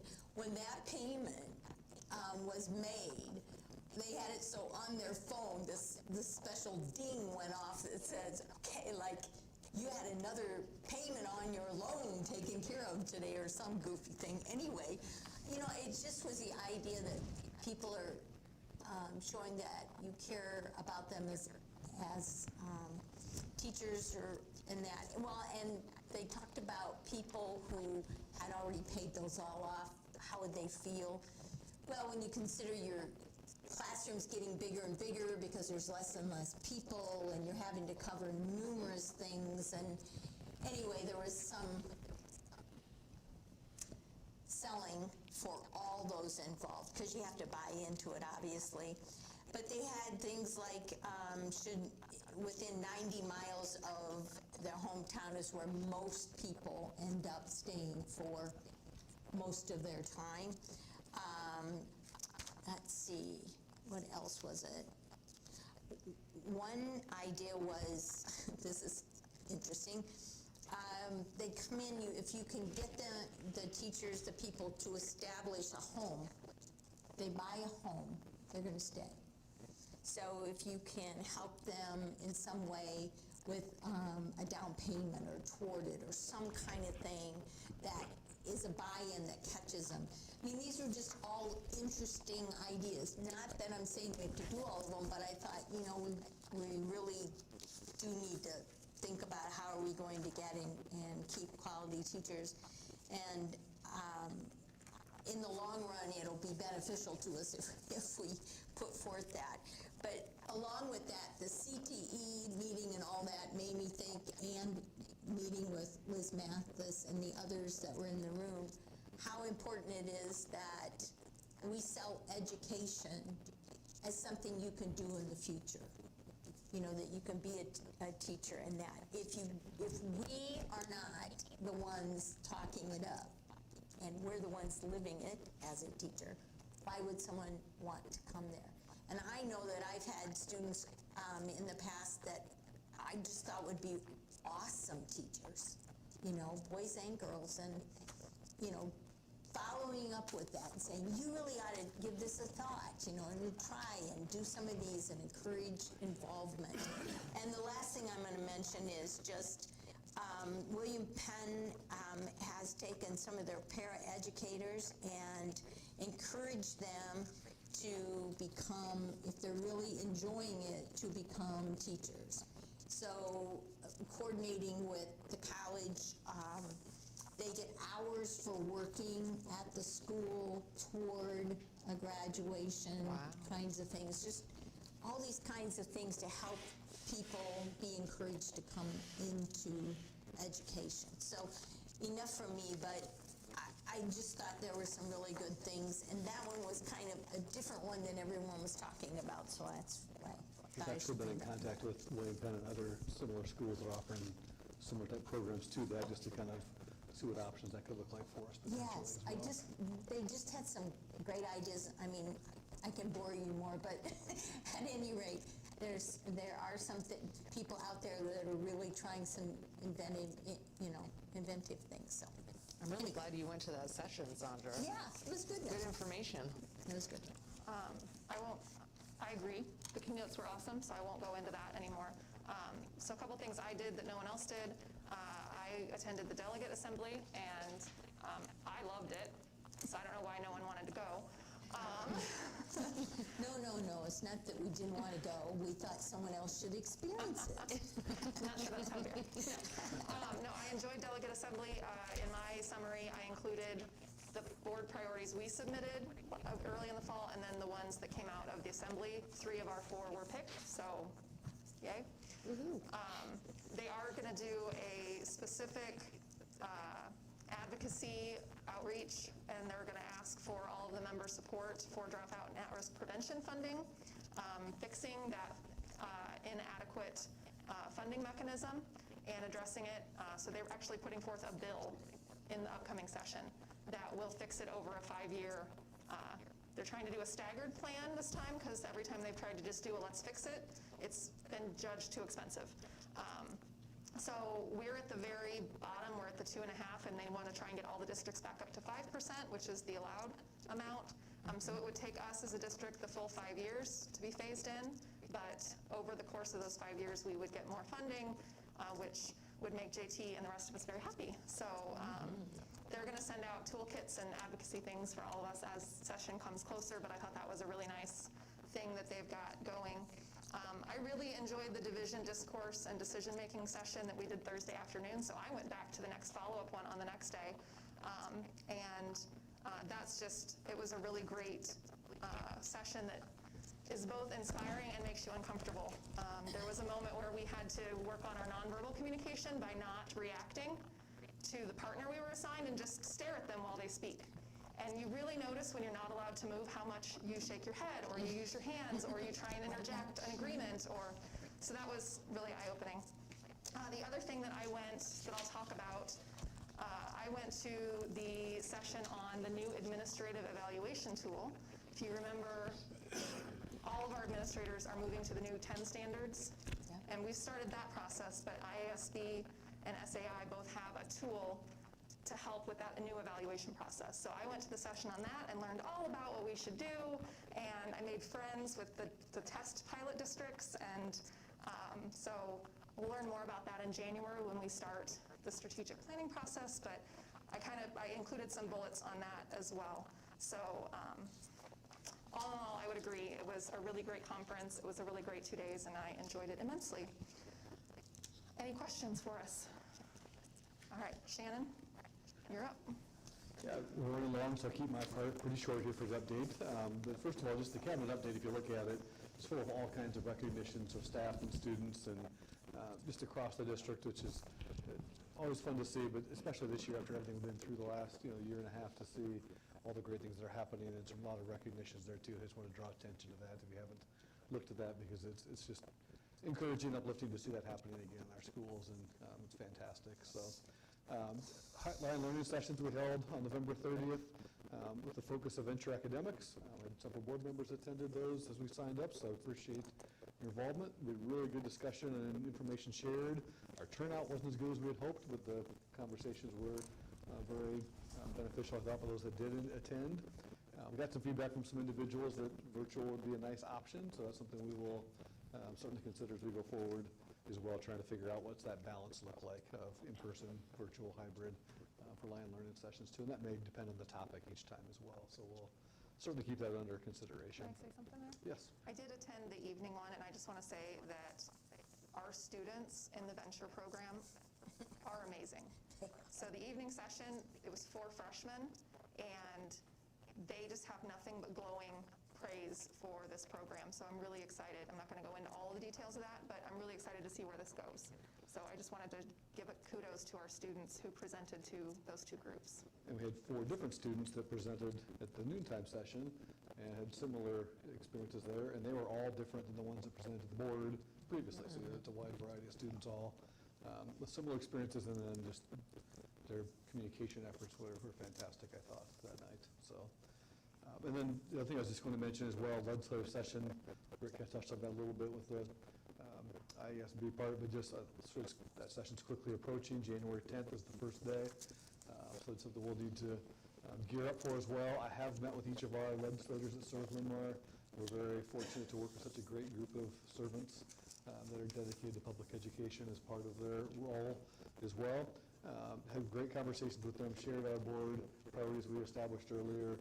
But what I really emphasized with them, in addition to our priorities, or part of the priorities, is just the things we've talked about a lot lately, of the teacher shortage, the adequate funding for schools so we can keep up with inflation with our salaries and our wages for our, not just our teachers, but all of our employee groups as we try to be competitive in that area. Had really good responses and communications there with the group as well. That's the one of all the things that we're prioritizing. We need to be able to pay our people a rate that's competitive so we can not just compete with other school districts, but with other professional entities in the community as well. So we'll see how that conversation goes as we get farther in the session, but just kind of keeping everybody's radar that will come up quickly after the holiday season. So, and speaking of the holidays, just hope everybody has a enjoyable holiday winter break with their families, friends, disconnect, board members, staff, students, families, you name it. Everybody will hopefully get a much needed break coming up as well. So with that, I'll take any questions board members may have.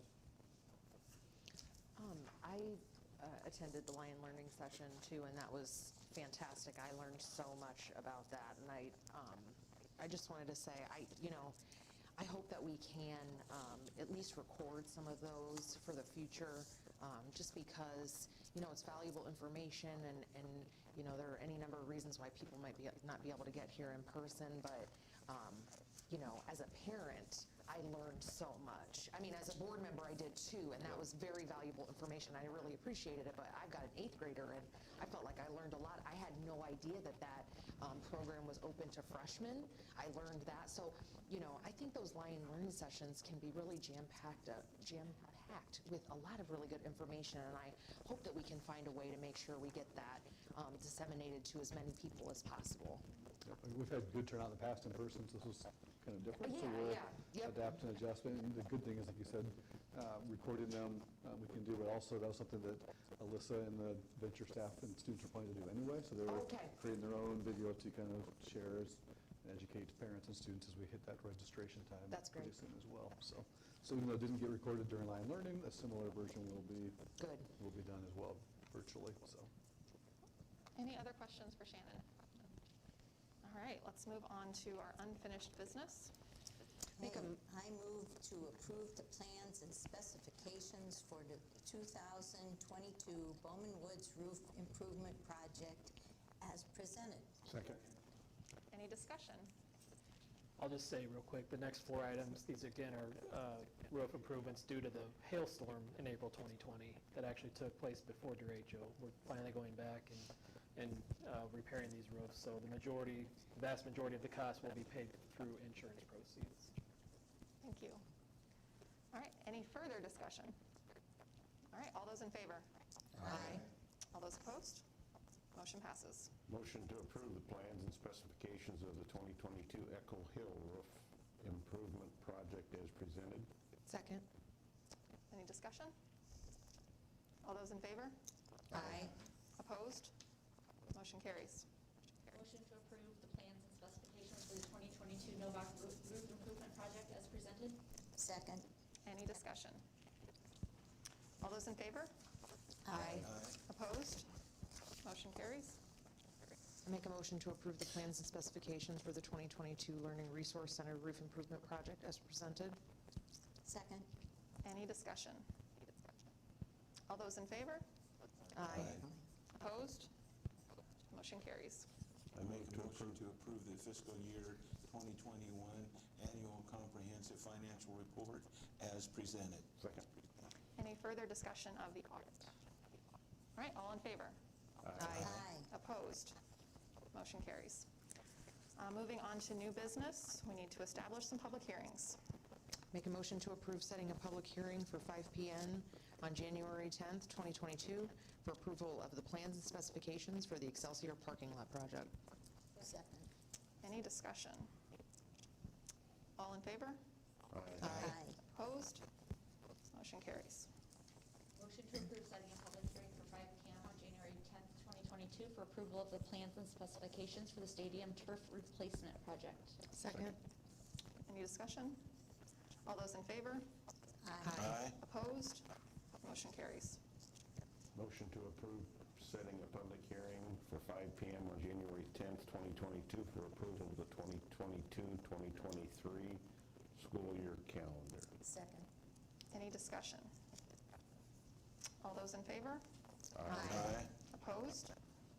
Motion carries.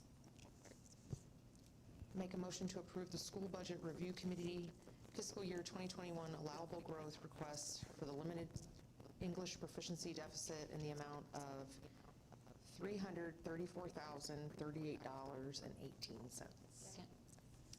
Discussion? JT, anything you want to add? This is typically a report that's done in September, but the DE was slow getting the application form out, so it was actually due November 15th. But it's similar to the special ed deficit in that it's an underfunded mandate. It's a reconciliation of our English learner program revenues versus expenditures, and we're running in a deficit of $334,000. And so this is just approval to go to the SBRC for that spending authority. Then when we do the certified budget in the spring, we'll decide if we're going to levy cash to back up that authority. So that's the action item tonight. Any questions or further discussion? All those in favor? Aye. Opposed? Motion carries. I move to approve the letting of bus bids for a total cost not to exceed $575,000. Second. Any discussion? I'd like to just add a comment to that.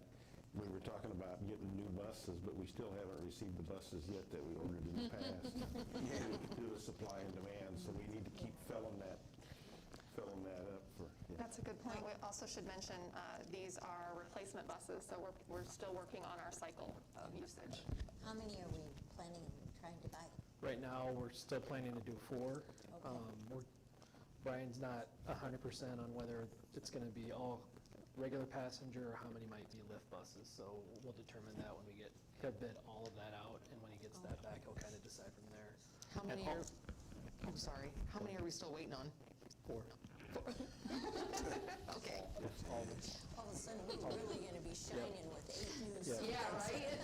And also when Brian goes out for bid, he gets, the diesel price and the propane price. Yep. Right now, about a third of our fleet is propane, so again, we'll decide that. That $575,000 is the total fiscal year 2023 PEPAL allocation for transportation vehicles. It won't take up that $575,000, or it shouldn't, unless something really, really drastic has taken place, but we put that number there. Now, knock on some wood. Yeah. All right. Okay. Yeah. All those in favor of buying some buses? Aye. Opposed? Motion carries. Motion to approve physical education standards exemptions for 2021-2022 per CASA. Requirements to teach high school physical education in a 90-minute block quarter format instead of the traditional semester format. Second. Any discussion? Just a heads up for newer board members, this is an annual request we have to make to the state to teach it in the block format, as it says there, instead of the skinny class format that traditionally have been done. So this happens every December typically. All right, all those in favor? Aye. Opposed? Motion carries. Make a motion to approve the 2022-23 high school program of studies as presented. Second. Any discussion? All right, all those in favor? Aye. Opposed? Motion carries. Move to approve the requested fundraiser as presented in Exhibit 708.1. Second. Any discussion? All those in favor? Aye. Opposed? Motion carries. Make a motion to approve the early graduation requests as presented. Second. Any discussion? I guess I'll just send my congratulations to those students for completing their high school Yes. education. Congratulations. Yeah. Good job, guys. All those in favor? Aye. Any opposed? Motion carries. Congratulations approved. Motion to approve the open enrollment request as presented. Second. Any discussion? All those in favor? Aye. Any opposed? Motion carries. All right, now we are going to review and approve the return to learn plan, but we'll let Shannon facilitate that. Yeah, I don't have a ton of details. You guys are very well aware of the return to learn plan changes. We just talked about this several months ago, but I do want to just highlight the changes we're proposing to the plan. Just reflect those conversations we've had at earlier board conversations. Goes back to the time that the mask mandate was put in place until 60 days after vaccines were available for the younger students. That is now an option, so January 3rd was a 60-day count. So the new return to learn plan reflects that change. Also reflects visitors and volunteers being back allowed into our elementary and intermediate building starting in January 3rd as well. And then the other somewhat significant change on there is the option for families that were in online learning that wanted to return to in-person learning, to give them a window to do that as well.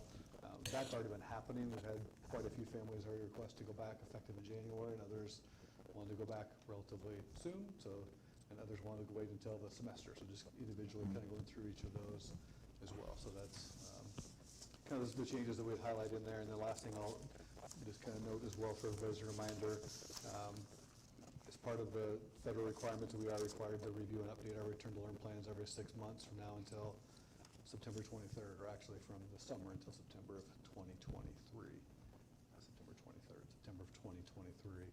So this would be one of the first steps in revisiting our plans and updating them as necessary. So, any questions you have for me? Otherwise, it's something you've already essentially taken action on in the past.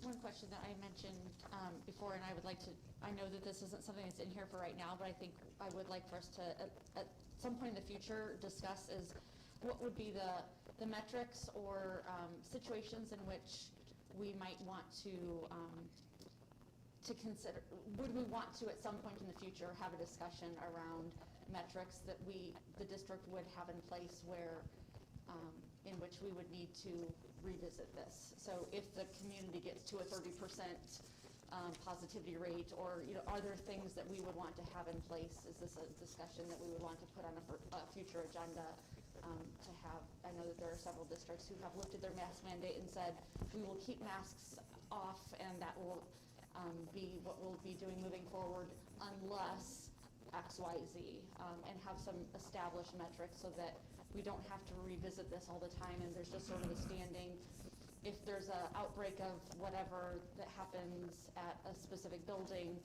then that building then reissues the mask mandate until they get back below a certain level, or if the community gets to a certain level. So just wondering if that's something that we might want to visit at some point in the future. My feelings are we don't want to put something in place that is that solid. I really think on a state level, on a federal level, on the state level, there are guidelines in place already. If there's illnesses in a building or illnesses in a school. So I guess without answer, I'm not trying to answer you, I'm just making a comment that I think we need to be real cautious doing that.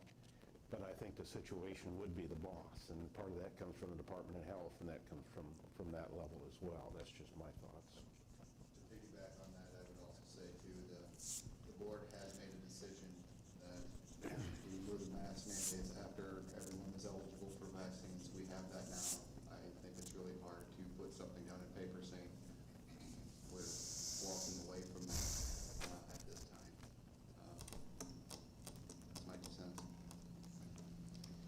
just say to that, I hear what you're saying, but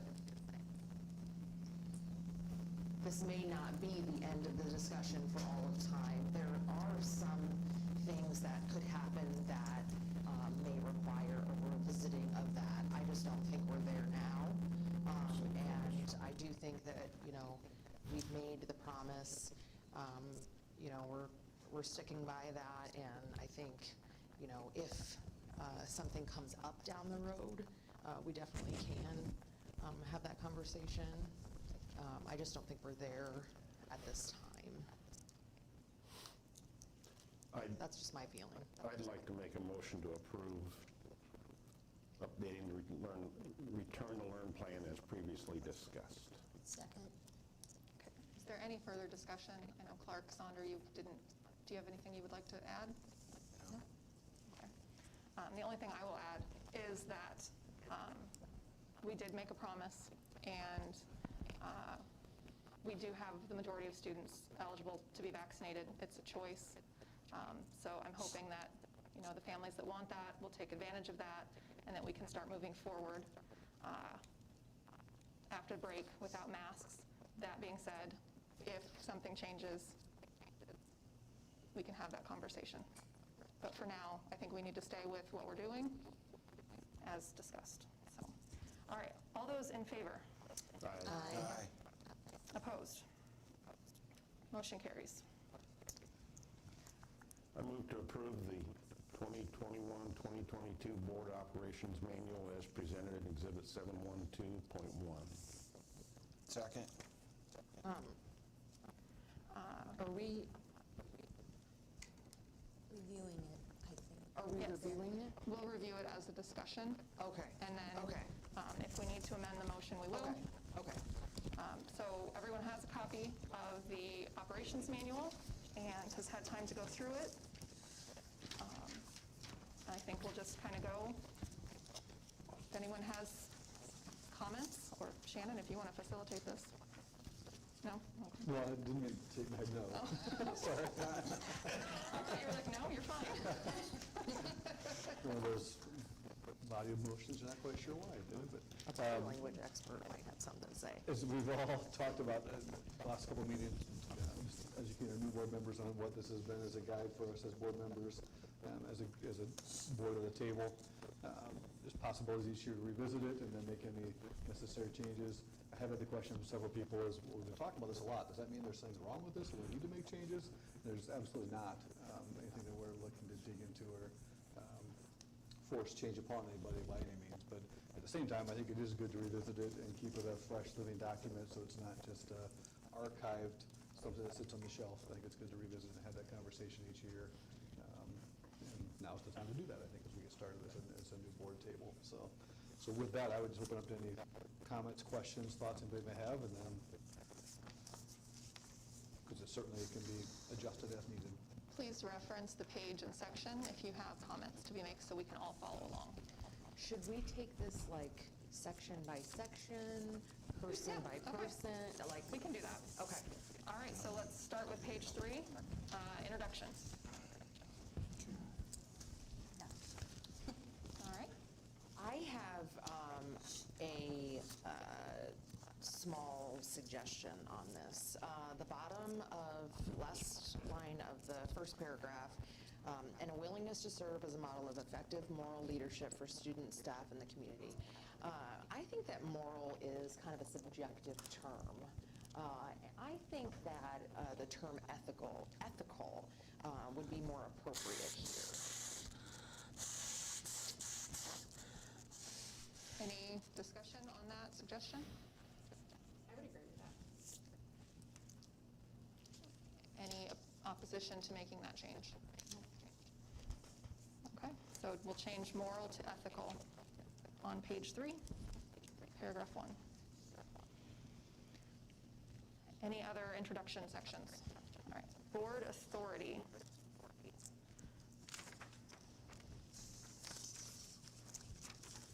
All right. I would just like to say that all of us need to read that from time to time and think about where we fit in that and how we can project what we're saying board member should be. So it's, I mean, me included, just to look and make sure that I'm doing what I have said I would do, so. Any other comments about the board authority section? Page 4, board member responsibilities. For me, I just don't want to change anything. I just want to point out, I think we've all been really good about resisting surprises at the board table and really communicating with each other, and I'd just like to request we continue with that practice. That was certainly something that was highlighted at IASB, some of the sessions as well. I'd like to just say that the part here, we need some explanation, I think, and just thinking more about the note on page 4, second paragraph, the board being 7 members, and that no individual can speak for or act on the behalf of the board. And I know that, especially the 2 new people, it's hard to know. When should I do this? Can I do that? And I had asked the board to not individually respond because we were trying to make sure that we had all the information and go forth from there. Now, I know the feeling of wanting to respond, and we may make a decision that there's a time to, but having the president and the superintendent work together to form that information to be sent out is probably the best way to respond. Every now and then you'll get one that's personally, like I've had that with teachers or friends or something, and say, what about this? And I just basically redirect them. I don't ignore them. I just say, I appreciate where you're coming from. I would like you, be thinking about contact this person or this, and and let me know if you have any more questions, but I am not a person, the board member cannot do anything about this per se. And I think so often it is assumed that we can, and if we take that on, then it can be detrimental for all of us. So I'm just saying, I know it's hard, I know it's awkward, I know you don't want to do it a lot of times, but sometimes it's the best for the board. That's just me speaking. I agree with that. I think that we have, been in this really difficult spot. There's been a lot of communication from certain people in the community who have felt like, they may want communications from individual board members, due to transparency, or just due to feeling like, these are my elected officials, and then so therefore I should be able to contact them individually. But we found ourselves in a situation this past week where those communications, in trying to do the right thing and make people feel like we're listening and they can reach out individually, those communications were then sent to media. Well, then it's 3 different, responses, or 4 different responses, 4 different people. And, in hindsight then, I felt like, that's not how I wanted my communication to be used. And then the board looks divided. There's not a cohesive message. And so, I think for myself, I just feel that going forward, these communications should come from Shannon and or Britt as appropriate, and that the board has to be a united front because it is bigger than any one of us. We are a group, and we've done that in the past, and honestly, up until the last year, I had not really heard from people that they were displeased with that. So I think that's a good idea, and I agree with you, Sandra. There is a fine line there where we have to be accessible to the people that put us here. I agree that there are many times where there are certain situations that would call for making sure that what gets sent is run through this group as a group. But that being said, we are elected officials like any other elected official. I, for one,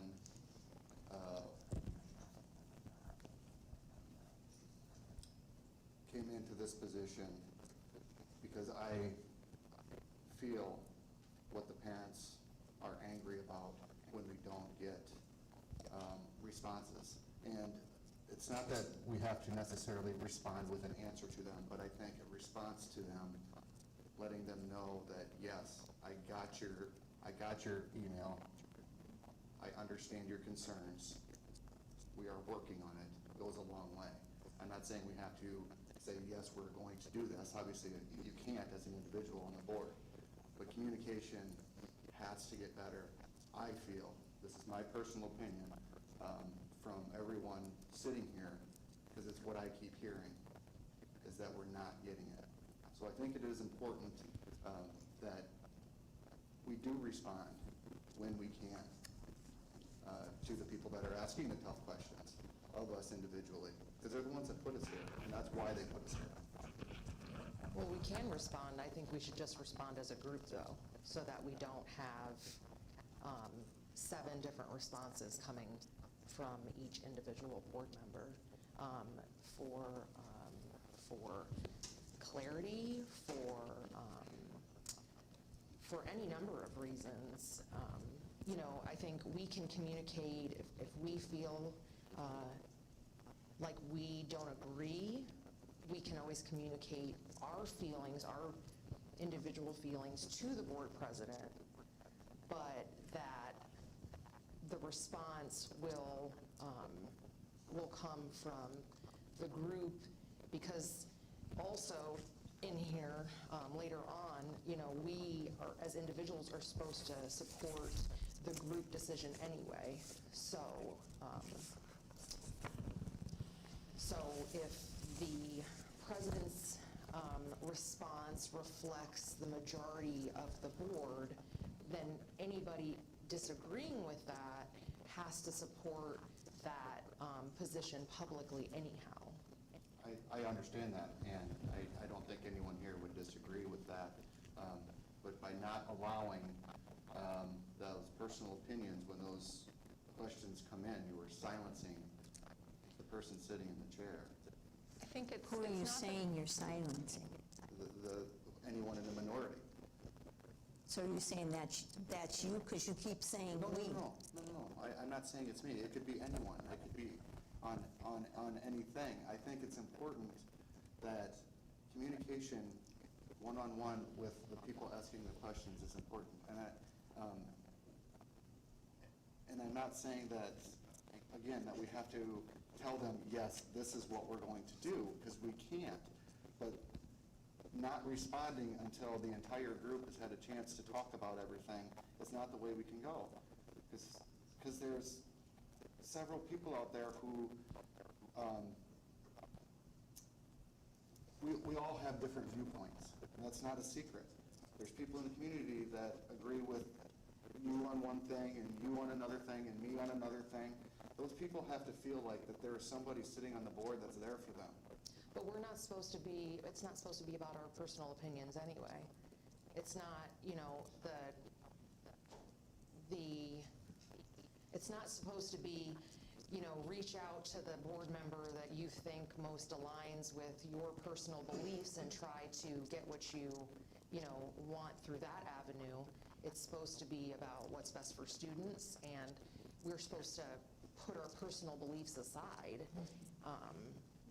And, you know, there are people of different ideology at this table, and there always have been.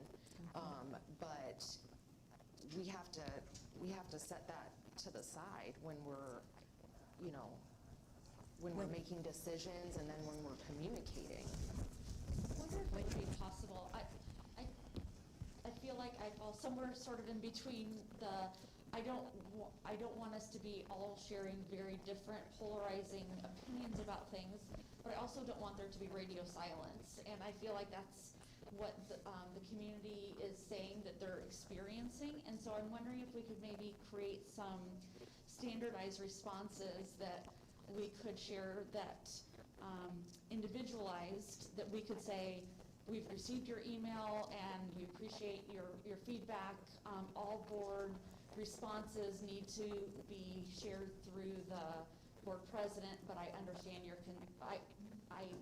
I've received your email, I've read through this, and I understand your concerns. Thank you for sharing. Like something to that effect, so that they know, A, I've read your email, B, I understand that this is an issue that you're concerned about, and C, I'll be in communication with the board president to discuss the response. Something to that effect, so that they know I am going to talk about this, I am going to move this forward, I do care about this. So that if you want to respond, your response is, I will be in communication with the board president on how we as a board, showing that unity, will be responding to this. So I'm going to jump in just because you guys are saying board president a lot. So I agree with statements on both sides of this conversation, because one of the things that I promised when I ran 3 years ago was enhanced communications, not just with responding to board emails, but the communications department, which we saw enhancing tonight with their new strategic plan. So for me, I do feel that the community deserves communication, but I'm very cognizant of the fact that the wrong communication at the wrong time, or a message that is confusing or doesn't contain the right information, can make the situation worse. So and honestly, you guys are going to see as you get more emails, most of the emails we get, we're not even the ones that they should be emailing. That's right. It should be the building principal or the administration. Yeah. So redirecting is a key part of what we should be communicating back, is the right person for them to be talking to, because 9 times out of 10, it's not us. In terms of all of the communications coming from me, I think clarification on that needs to be that it actually comes from Shannon, because he's the one that can communicate with that particular building or administrator and get us the facts we need as a board to understand the concerns that are being shared with us. So I don't want to say you can never respond to an email, because I don't think that that's the right path. But I think if you're going to respond, it has to be, this is the chain of command, this is the person who can most help you, I understand your concerns. If you want to, sometimes I've gotten an email where I say, I don't know anything about this topic, let me go learn more. It's fact-finding. We have to know what they're asking us before we can just respond with an opinion, is where I sit with this. And I do think that it's not always helpful to get 8 emails, because Shannon is really good about responding to all of those emails within a day or 2 of receiving them. So I know that. So that's where I'm sitting in this conversation, and I'd like to hear more from others. But because you kept saying board president, I wanted to clarify that I rely on Shannon as our chosen administrative leader to fill me in on what those messages are and what is going on with different situations. I agree with you very much. The way you said that is very much closely aligned with what I'm trying to portray here. Is that yes, and I agree that 9 times out of 10, every email I get is exactly that, explaining this is not who you come to. If I don't know, I'll say I will find out who you need to go to, but first you need to take it back to the teacher, principal. I've typed that same email 30 times in the last week. But that's the type of thing that needs to be done. Those things need to be done. We need to be able to respond to those emails coming in. And you can't, well, you don't oftentimes want to put your personal thoughts on a particular topic because we can't. But in no way should we be hindering anybody sitting here in responding to someone that sent us an email. I'll just jump in real quickly too, because I think it really comes down to what's the purpose of the communication. When somebody sends a group email, it puts everybody in a weird spot sometimes because we're not sure which of the 8 or 9 people who's going to respond, and that makes it challenging. But you don't want it to be nobody responding either, because that's not healthy or ideal either. So if there's a consensus or direction of board president in those situations, or myself to respond to acknowledge the email, either redirect the person to the right chain of command individual, or provide clarity on the response, like Matt said earlier about, I'm not sure we'll find out, get more information back to you, or just a thank you of that regard would be a good step in that direction too, I think. It's different if it's an individual response to you, where you can then help steer the person in the right direction. You've all had those over times. I think we'd all agree the last 18 months has been different than probably the communication that longstanding board members have had before then as well. So hopefully as we move forward, we'll have more of the traditional level of emails coming in and not the overwhelming volume that we had experienced for almost 2 years, which make it more manageable and able to respond more promptly like we'd like to do with everything as well. Because really the line in here is pretty clear. The board only acts when a quorum is present or a majority of the quorum reaches a decision. So in an email communication back, that can't be done by anybody. So we have to be careful on that piece of it, but at the same time, we don't want nobody to respond and then maybe the person wondering what's going on as well. So, well, and letting Shannon respond also, he has the ability that we do not of hitting reply all. So we know and can all see what that communication was. That's right. We cannot individually hit reply all because that opens us up to open meetings laws. If any one of us responds to an email where all of us are replying all that, we can't do that. But Shannon can, as long as we don't reply all as well. So I think that's another aspect of that to consider. Well, I think what happens, Britt, this is actually a pretty good discussion, but in the 11 years that I've been on the board, every year we have a discussion about communication. This last year, to be right up front with you, there were some communications out there that there was no way in the world I was going to respond to them because there was so much anger in them and so much finger pointing and so nasty per se. And and there were groups of people out there soliciting emails and said, send emails, do whatever you have to do. So I just deep inside, I consider myself and everybody in the group, we're morally and ethically sound people. And what's our goal? Our goal is to educate children here. We're not sitting here to start pointing figures and who's mad, who's unhappy, whatever it is. There was so much anger in this facility at a number of meetings that it was hard to walk away and feel good about what you were doing. So with all of that said, there's no way in the world, after I saw what I saw this week, a social media group decided to grab some of our emails and use them. Not in the context we wanted them used, but they were put out there. And there's no way I'm going to put my name on things like that. And there's no way that I have a desire to do that. Shannon's in a leadership role, and he's the CEO of this organization. And we've elected officers in here to do that. And we've got a board of elected officials here that are here to do the best that they can do. But once we start getting into the weeds and we start doing that, there's issues every day. And of 7,000 students in this district, there's a mother or a father or a student that has an issue. It could be nonstop answering emails if we're not careful, especially if we solicit those emails. And that's what makes me just a little bit nervous, is actually answering and soliciting groups of people to respond to us. So communications is going to be an issue wherever we're at. And I think the group, the presentation we had tonight was huge. We're making strides in this district. And, you know, no matter what you do, Shannon's goal every day is to get the word out, whatever it is. You know, if it's a big thing or a small thing or a health issue, whatever it is, we're trying to get it out there. But we have to be careful. We still have to, because, you know, we very well could have lawsuits on our desk real fast if we're not careful. So I really think the chain of command is good. I think Shannon summarizing what he just did there should have pulled this back together real fast, because it's pretty black and white right there in the document. You know, if we want to change the way we communicate, then I guess that's so be it, but I don't think we can and we will not probably legally do that.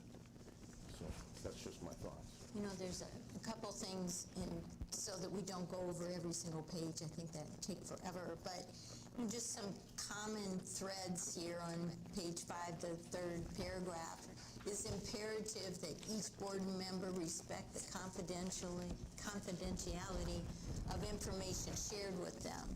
Number 8, down below in guiding principles, regularly communicate as one voice. There are things, you know, over and over that keeps talking about that. On page 10, the very last 2 or 3 sentences, it says the board president shall be the official spokesperson for the board. The superintendent may also speak publicly on behalf of the board.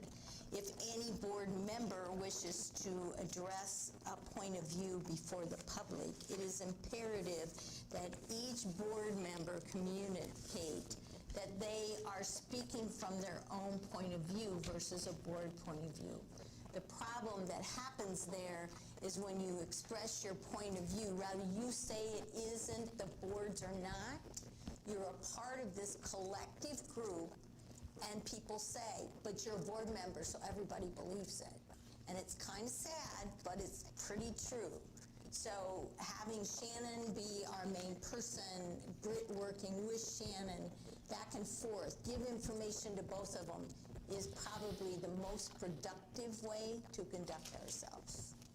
I agree, and I just want to add one thing, which is that, you know, we have been getting a lot of, a large volume of emails as of late that are really just people, you know, didn't get the answer that they wanted to hear, and so they are sort of bypassing the chain of command and coming straight to the board because they're looking for a different answer. And there's just so much that we just do not have any part in.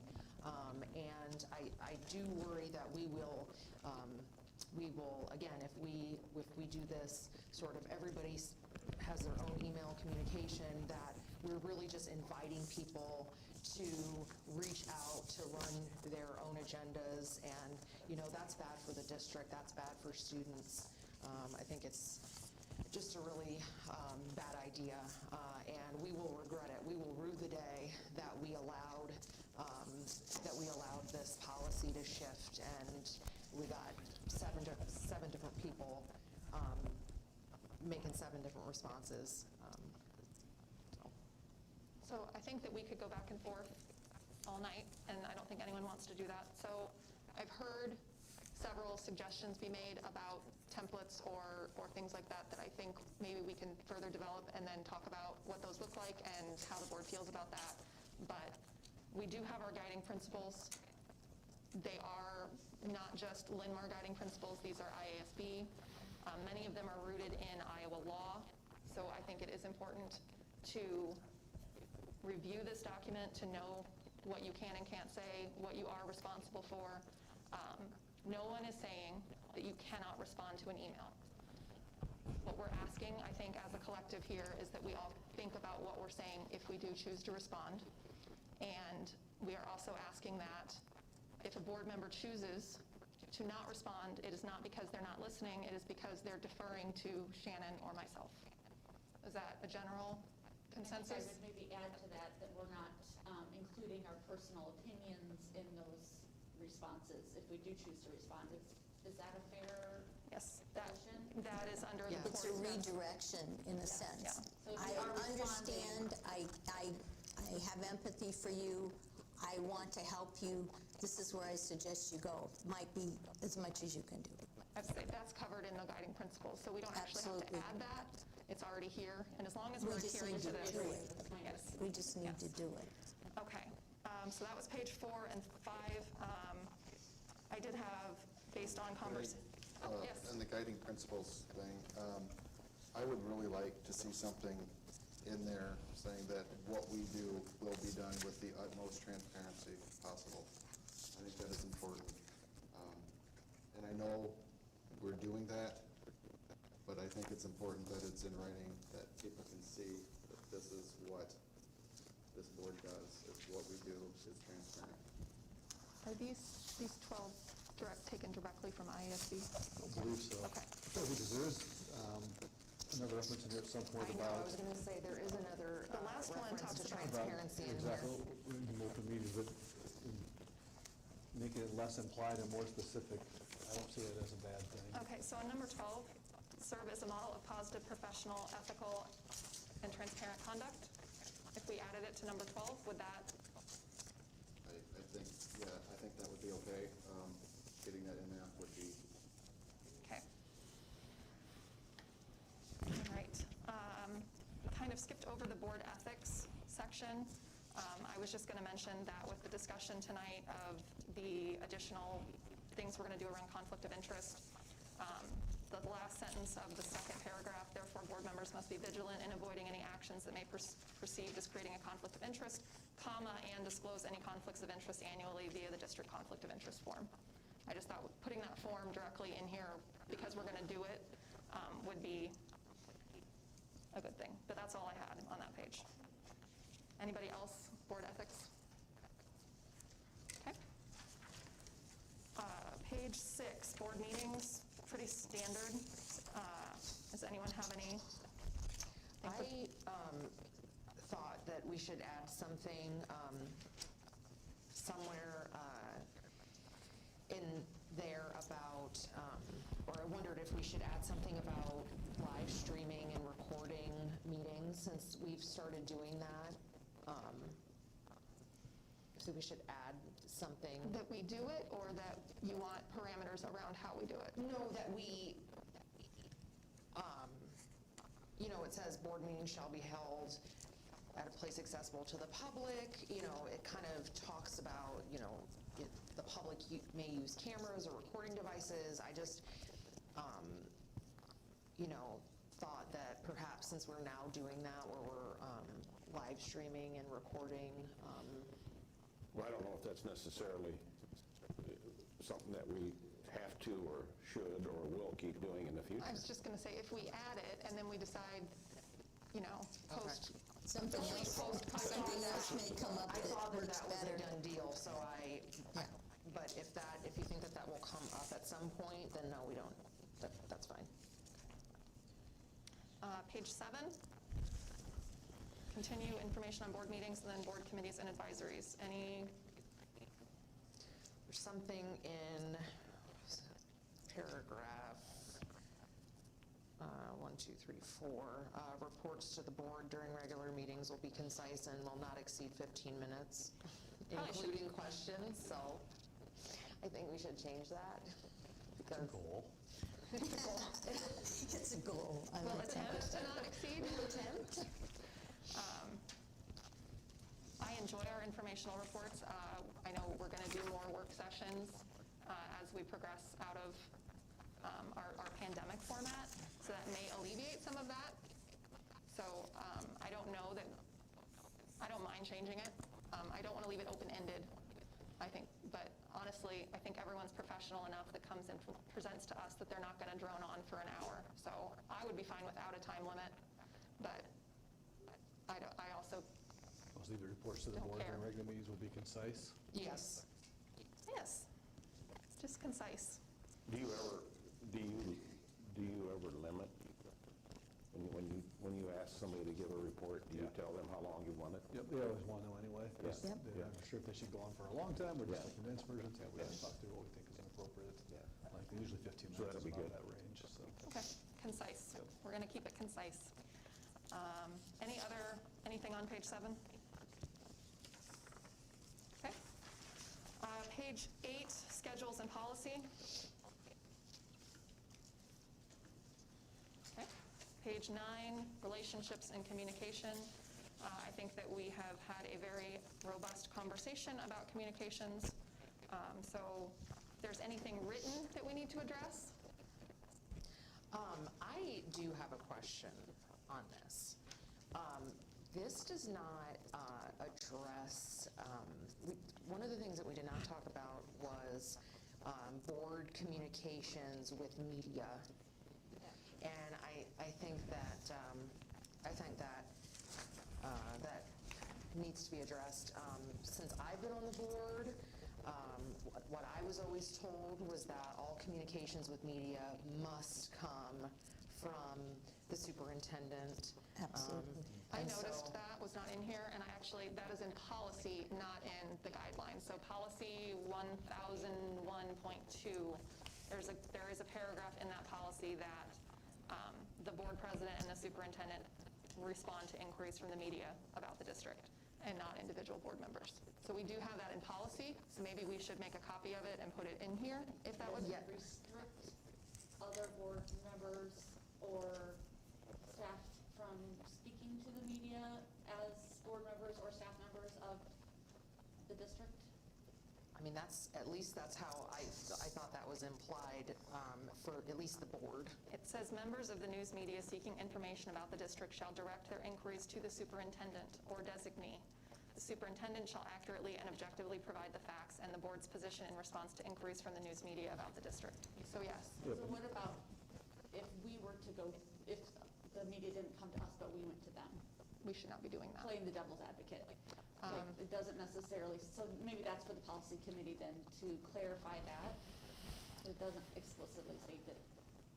Okay, so not that I couldn't go to KCRG because they didn't come to me. And when they come to you, you say, I have no comment. Right. Just so you know. In the section there on bottom of page 10, the board president shall be the official spokesperson for the board. Covers that in a generality, Yeah. but not specifically with the media piece, so we can certainly pull some of the language from the our actual board policy piece to fit in there as well, because policy oversees this document as well. So that's what we can certainly do. And then the way we typically handle that is it goes to our communications department to help, because that's just the common contact for all Linn-Mar staff. If the board feels that the policy committee should review this to enhance board members seeking out media, you can make that recommendation to the policy committee and they can review it. I think the spirit of this policy is that the board president and the superintendent are the media contacts, and that goes both ways. That's my view of that policy. I think where it gets a little confusing is that in this document on, like at the top of page 11, then goes into talking about it's imperative. If any board member wishes to address a point of view before the public, it's imperative that each board member communicates that they're speaking from their own personal viewpoint versus a board viewpoint.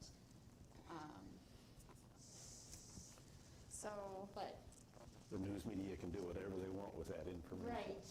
Absolutely. So if you're saying like I'm a Linn-Mar school board member, but I'm speaking as, just as I can't speak on behalf of the board, I can only speak on behalf of my own opinions as a school board member. They're still going to say Melissa Walker, Linn-Mar School Board. Yeah. Yeah, that's the That's point the I was problem. trying to make Why earlier, don't- is why it don't just we- doesn't work.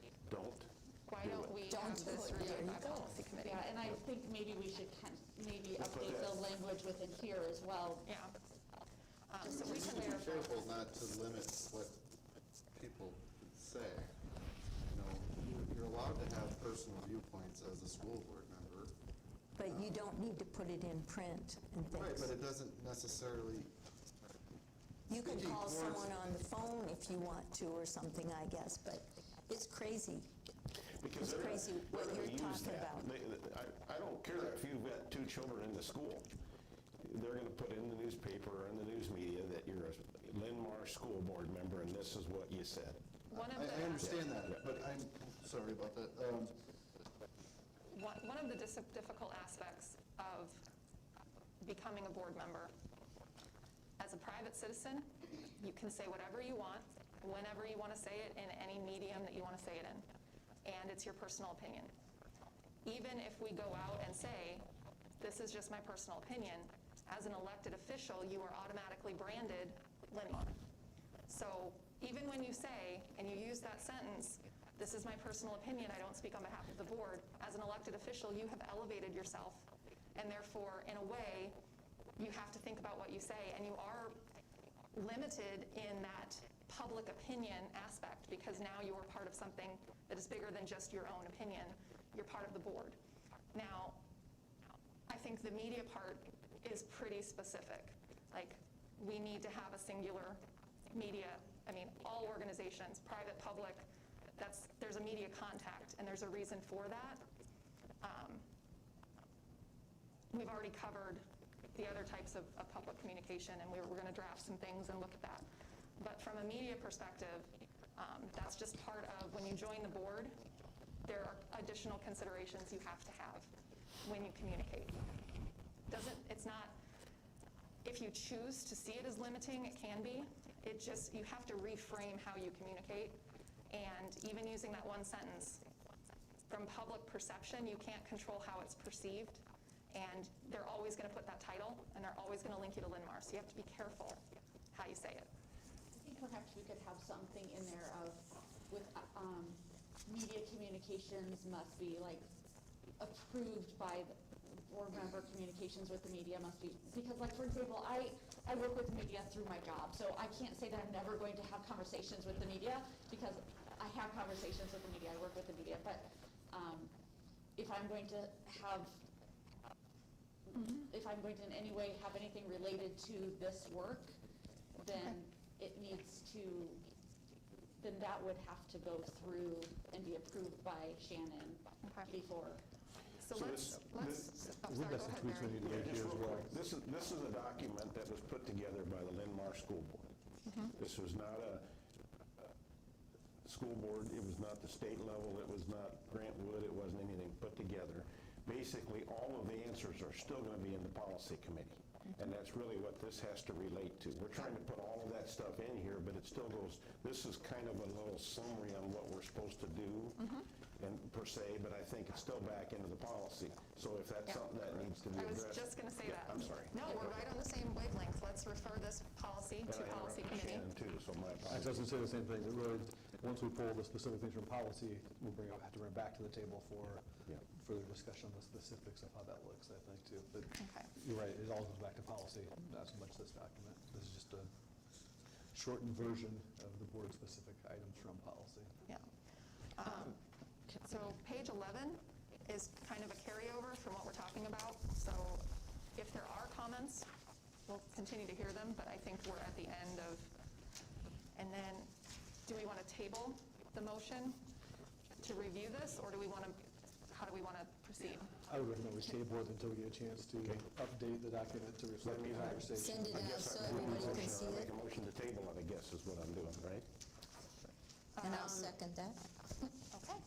All those in favor of tabling this operations manual review until revisions can be. Rachel, you had something to say? I do. I just have one more thing I want to say. I apologize. One of the things that this document doesn't address is social media. And I really think that that is something that we as a board need to review and perhaps add into this, because our social media can be taken as speaking, I mean, what we put on social media, at least publicly facing. Be careful what you like. Right. Be careful what you like, be careful what you comment on things, but also what you post on your Facebook page, that's So are you thinking available. a social media code of conduct kind of thing? Yes, because what we're talking about here is, like, all of these things, it's not just if the media contacts me and I make a comment, it's what am I saying with my social media accounts, and is that speaking for the group? Let's refer that to policy as well. Okay. And we will bring this. Yeah, good point. Yeah, but I mean, when this was I'm curious written. what you mean by that. Do you mean personal Facebook pages or your board Facebook pages that you would like to limit what you can do on a personal page? I'm thinking your Media in personal, general. yeah, I'm thinking your personal social media pages as well, because people can still access those, and certainly depending on your, whether things are public or private on those pages. But also, somebody that is friends with me on Facebook, maybe they don't agree with what I just posted, so now they're screenshotting that and they're sending that out, and that, now I have. Well, yeah, you're correct. We have that same discussion with our kids and our, well, not my kids, I don't, but my Now a representative, you're now a representative of the Yeah. school district. I'm assuming that there is, we're not the first group to have this conversation, so there will be things that we can reference for recommendations, and we can pull something together for the board to review, so that we can all find a place in this conversation that we feel comfortable. So I think this has been really great conversation, discussion on how we want to work together, and we will bring this back to our meeting in January to finish up the work, if that is agreeable to everyone. So there's a motion. There is a motion on the table, and it's been seconded to table this. All in favor? Aye. Any opposed? Motion carries to table until January. I move to approve the consent agenda as presented. Second. Any discussion? All those in favor? Aye. All those opposed? Motion carries. And that takes us all the way down to board communications. So before we get to the calendar, I do want to share some things that Clark and Shannon and I have been working on. As I mentioned, as we move out of, no one's saying COVID is over, but we're in a new phase. We're hopefully moving into a new phase after winter break. So we want to start transitioning back to having more robust work sessions and digging into, and that aligns perfectly with, it is time to do a new strategic plan for the district. The last one that we did, see that look over there. So the last strategic plan was approved for the 2019-2020, correct, year? Oh, it was before that. And then it was, 19, potentially. it was extended for a year, and when we should have started having this conversation, Everything's pandemic happened and we stopped. All hell broke So, Good way to put it. but the nice thing is, as we're coming out of, constant discussions about masks and return to learn, and we can start spending some time focusing on this strategic plan and what our priorities are coming out of this. So we're going to start having work sessions again in January. It may not be every board meeting, but the first few of the new year will definitely have a table of conversations. The first session in January, and I may be a little nerded out on the board president section of the IASB website, which is alive and up again, if anyone wants to nerd out with me. We're going to kick it off with a school board self-assessment. This is a tool recommended by ISBA, and Clark and Shannon and I looked through all 4 of their tools and kind of narrowed it down, and we're going to pick the one because we're so standards focused here at Linn-Mar. The new administrative tool is all about new standards. They have standards for school boards. So we thought that that would really align well with everything that we're doing as a district, that the board would be following standards as well. So somewhere in the communications of this, we forgot to actually print this for you. So you're going to get it tomorrow. But what I would like you to do, or what we would like you to do between now and our January meeting, you're going to get a copy of what the standards for school boards are, and then you're going to get a self-assessment. And what we would like you to do is complete the self-assessment between now and the first week of January, and then we will bring that back to a work session and use that self-assessment to guide our discussion as a board for what we want to set as priorities and goals for ourselves as a board, and beginning the conversation towards our new strategic plan. Now, this will not all happen. The January meeting will be specifically the board aspect of that, and then we'll move into strategic planning probably in February, because we'll have a closed session the second meeting of January for administrative mid-year review. So when you start looking at the standards and the self-assessment, I went through it because again, I'm a nerd. I've already done it once. Look at it from two perspectives. Look at it from your own role, how you feel your role on the board meets those standards, what you think you could improve upon, and then look at it from the board process. And as a district, what are we doing well? Where can we improve? So Gayla is going to print those off for us tomorrow, and we'll get copies to everyone. And then I would like to schedule time with everyone to kind of go over that before the meeting, so that, because we're not going to do a summary document, everyone's going to get to keep their notes and use those as part of our discussion. So, so that's going to kick off our strategic plan, which we need to work on spring semester. And that was the communication I wanted to share.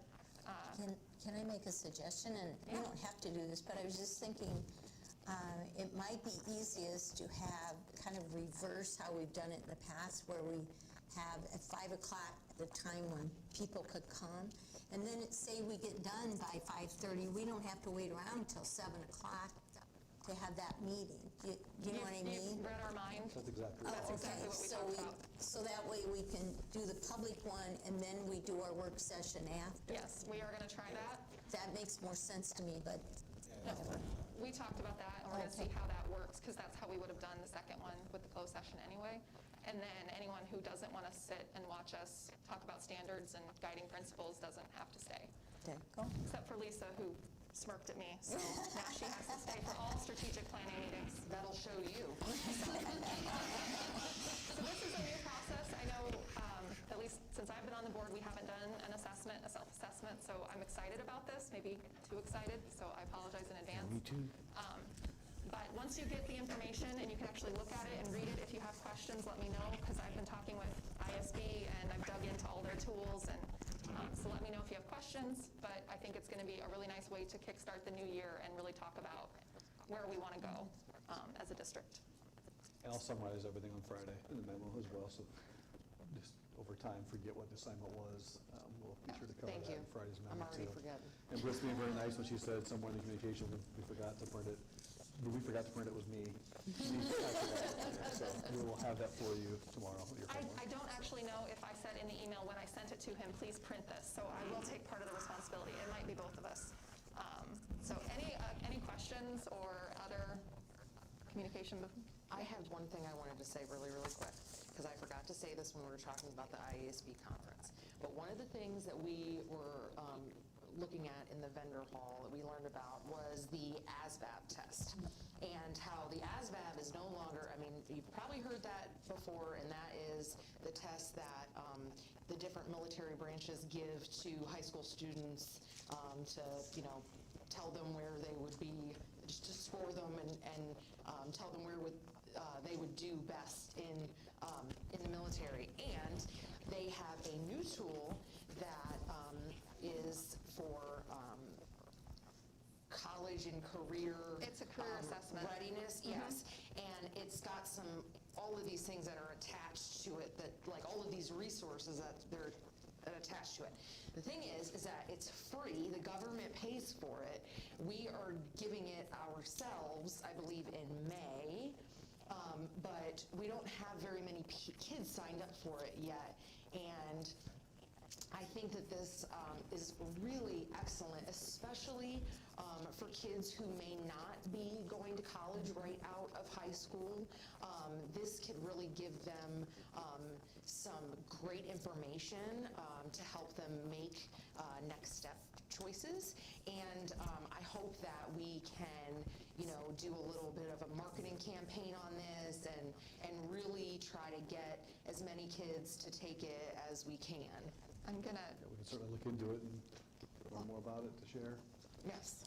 So I am going to share, and maybe Nathan was going to jump in, I don't know, but as a district, as part of our career information system, there's an assessment tool included in something we already pay for. So that might be a contributing factor to the low enrollment for ASVAB, is that traditionally ASVAB is seen as military, and if we already offer an assessment to students as part of... But is that one free? No, but it's part of a much larger, comprehensive, state-required thing. And the only reason I know all of this is because I work with all the districts in the state on which one they're choosing to use. So Not that we shouldn't tell students about it, but we do have a tool in the district that does that. Well, this though is linked to some additional resources. It was really cool. It was really cool, It's very and cool. I really think that we should sell this to students. I think it's a great option. All right. Point taken. It is a very good resource. I will agree with that. Board calendar. So we have policy committee coming up. Does anyone want to volunteer to do the Marion City Council on January 6th? I will. Thank you, Clark. If anyone's really a planner, anyone want to do January 20th? I might be able to. I'll say we can also talk about that on January. Is that a yes, you'll do it, or? Yes. Okay. January what? Wait. January 20th. Okay, and then we have. The 20th? For city council? Oh, just kidding, I can't. Okay. Anyone else want to? What day of the week is that? Thursday. They're Thursdays. Oh, I'm looking at the wrong month. I'm like, that is a Monday. This can't be You can right. also always just look at the meeting I minutes. can do that one. You can do Right. that, okay. All right, thank you. And then just a reminder to put on your calendar, we have our first elementary school visit on January 27th at Wilkins, which should be really exciting. So, all right.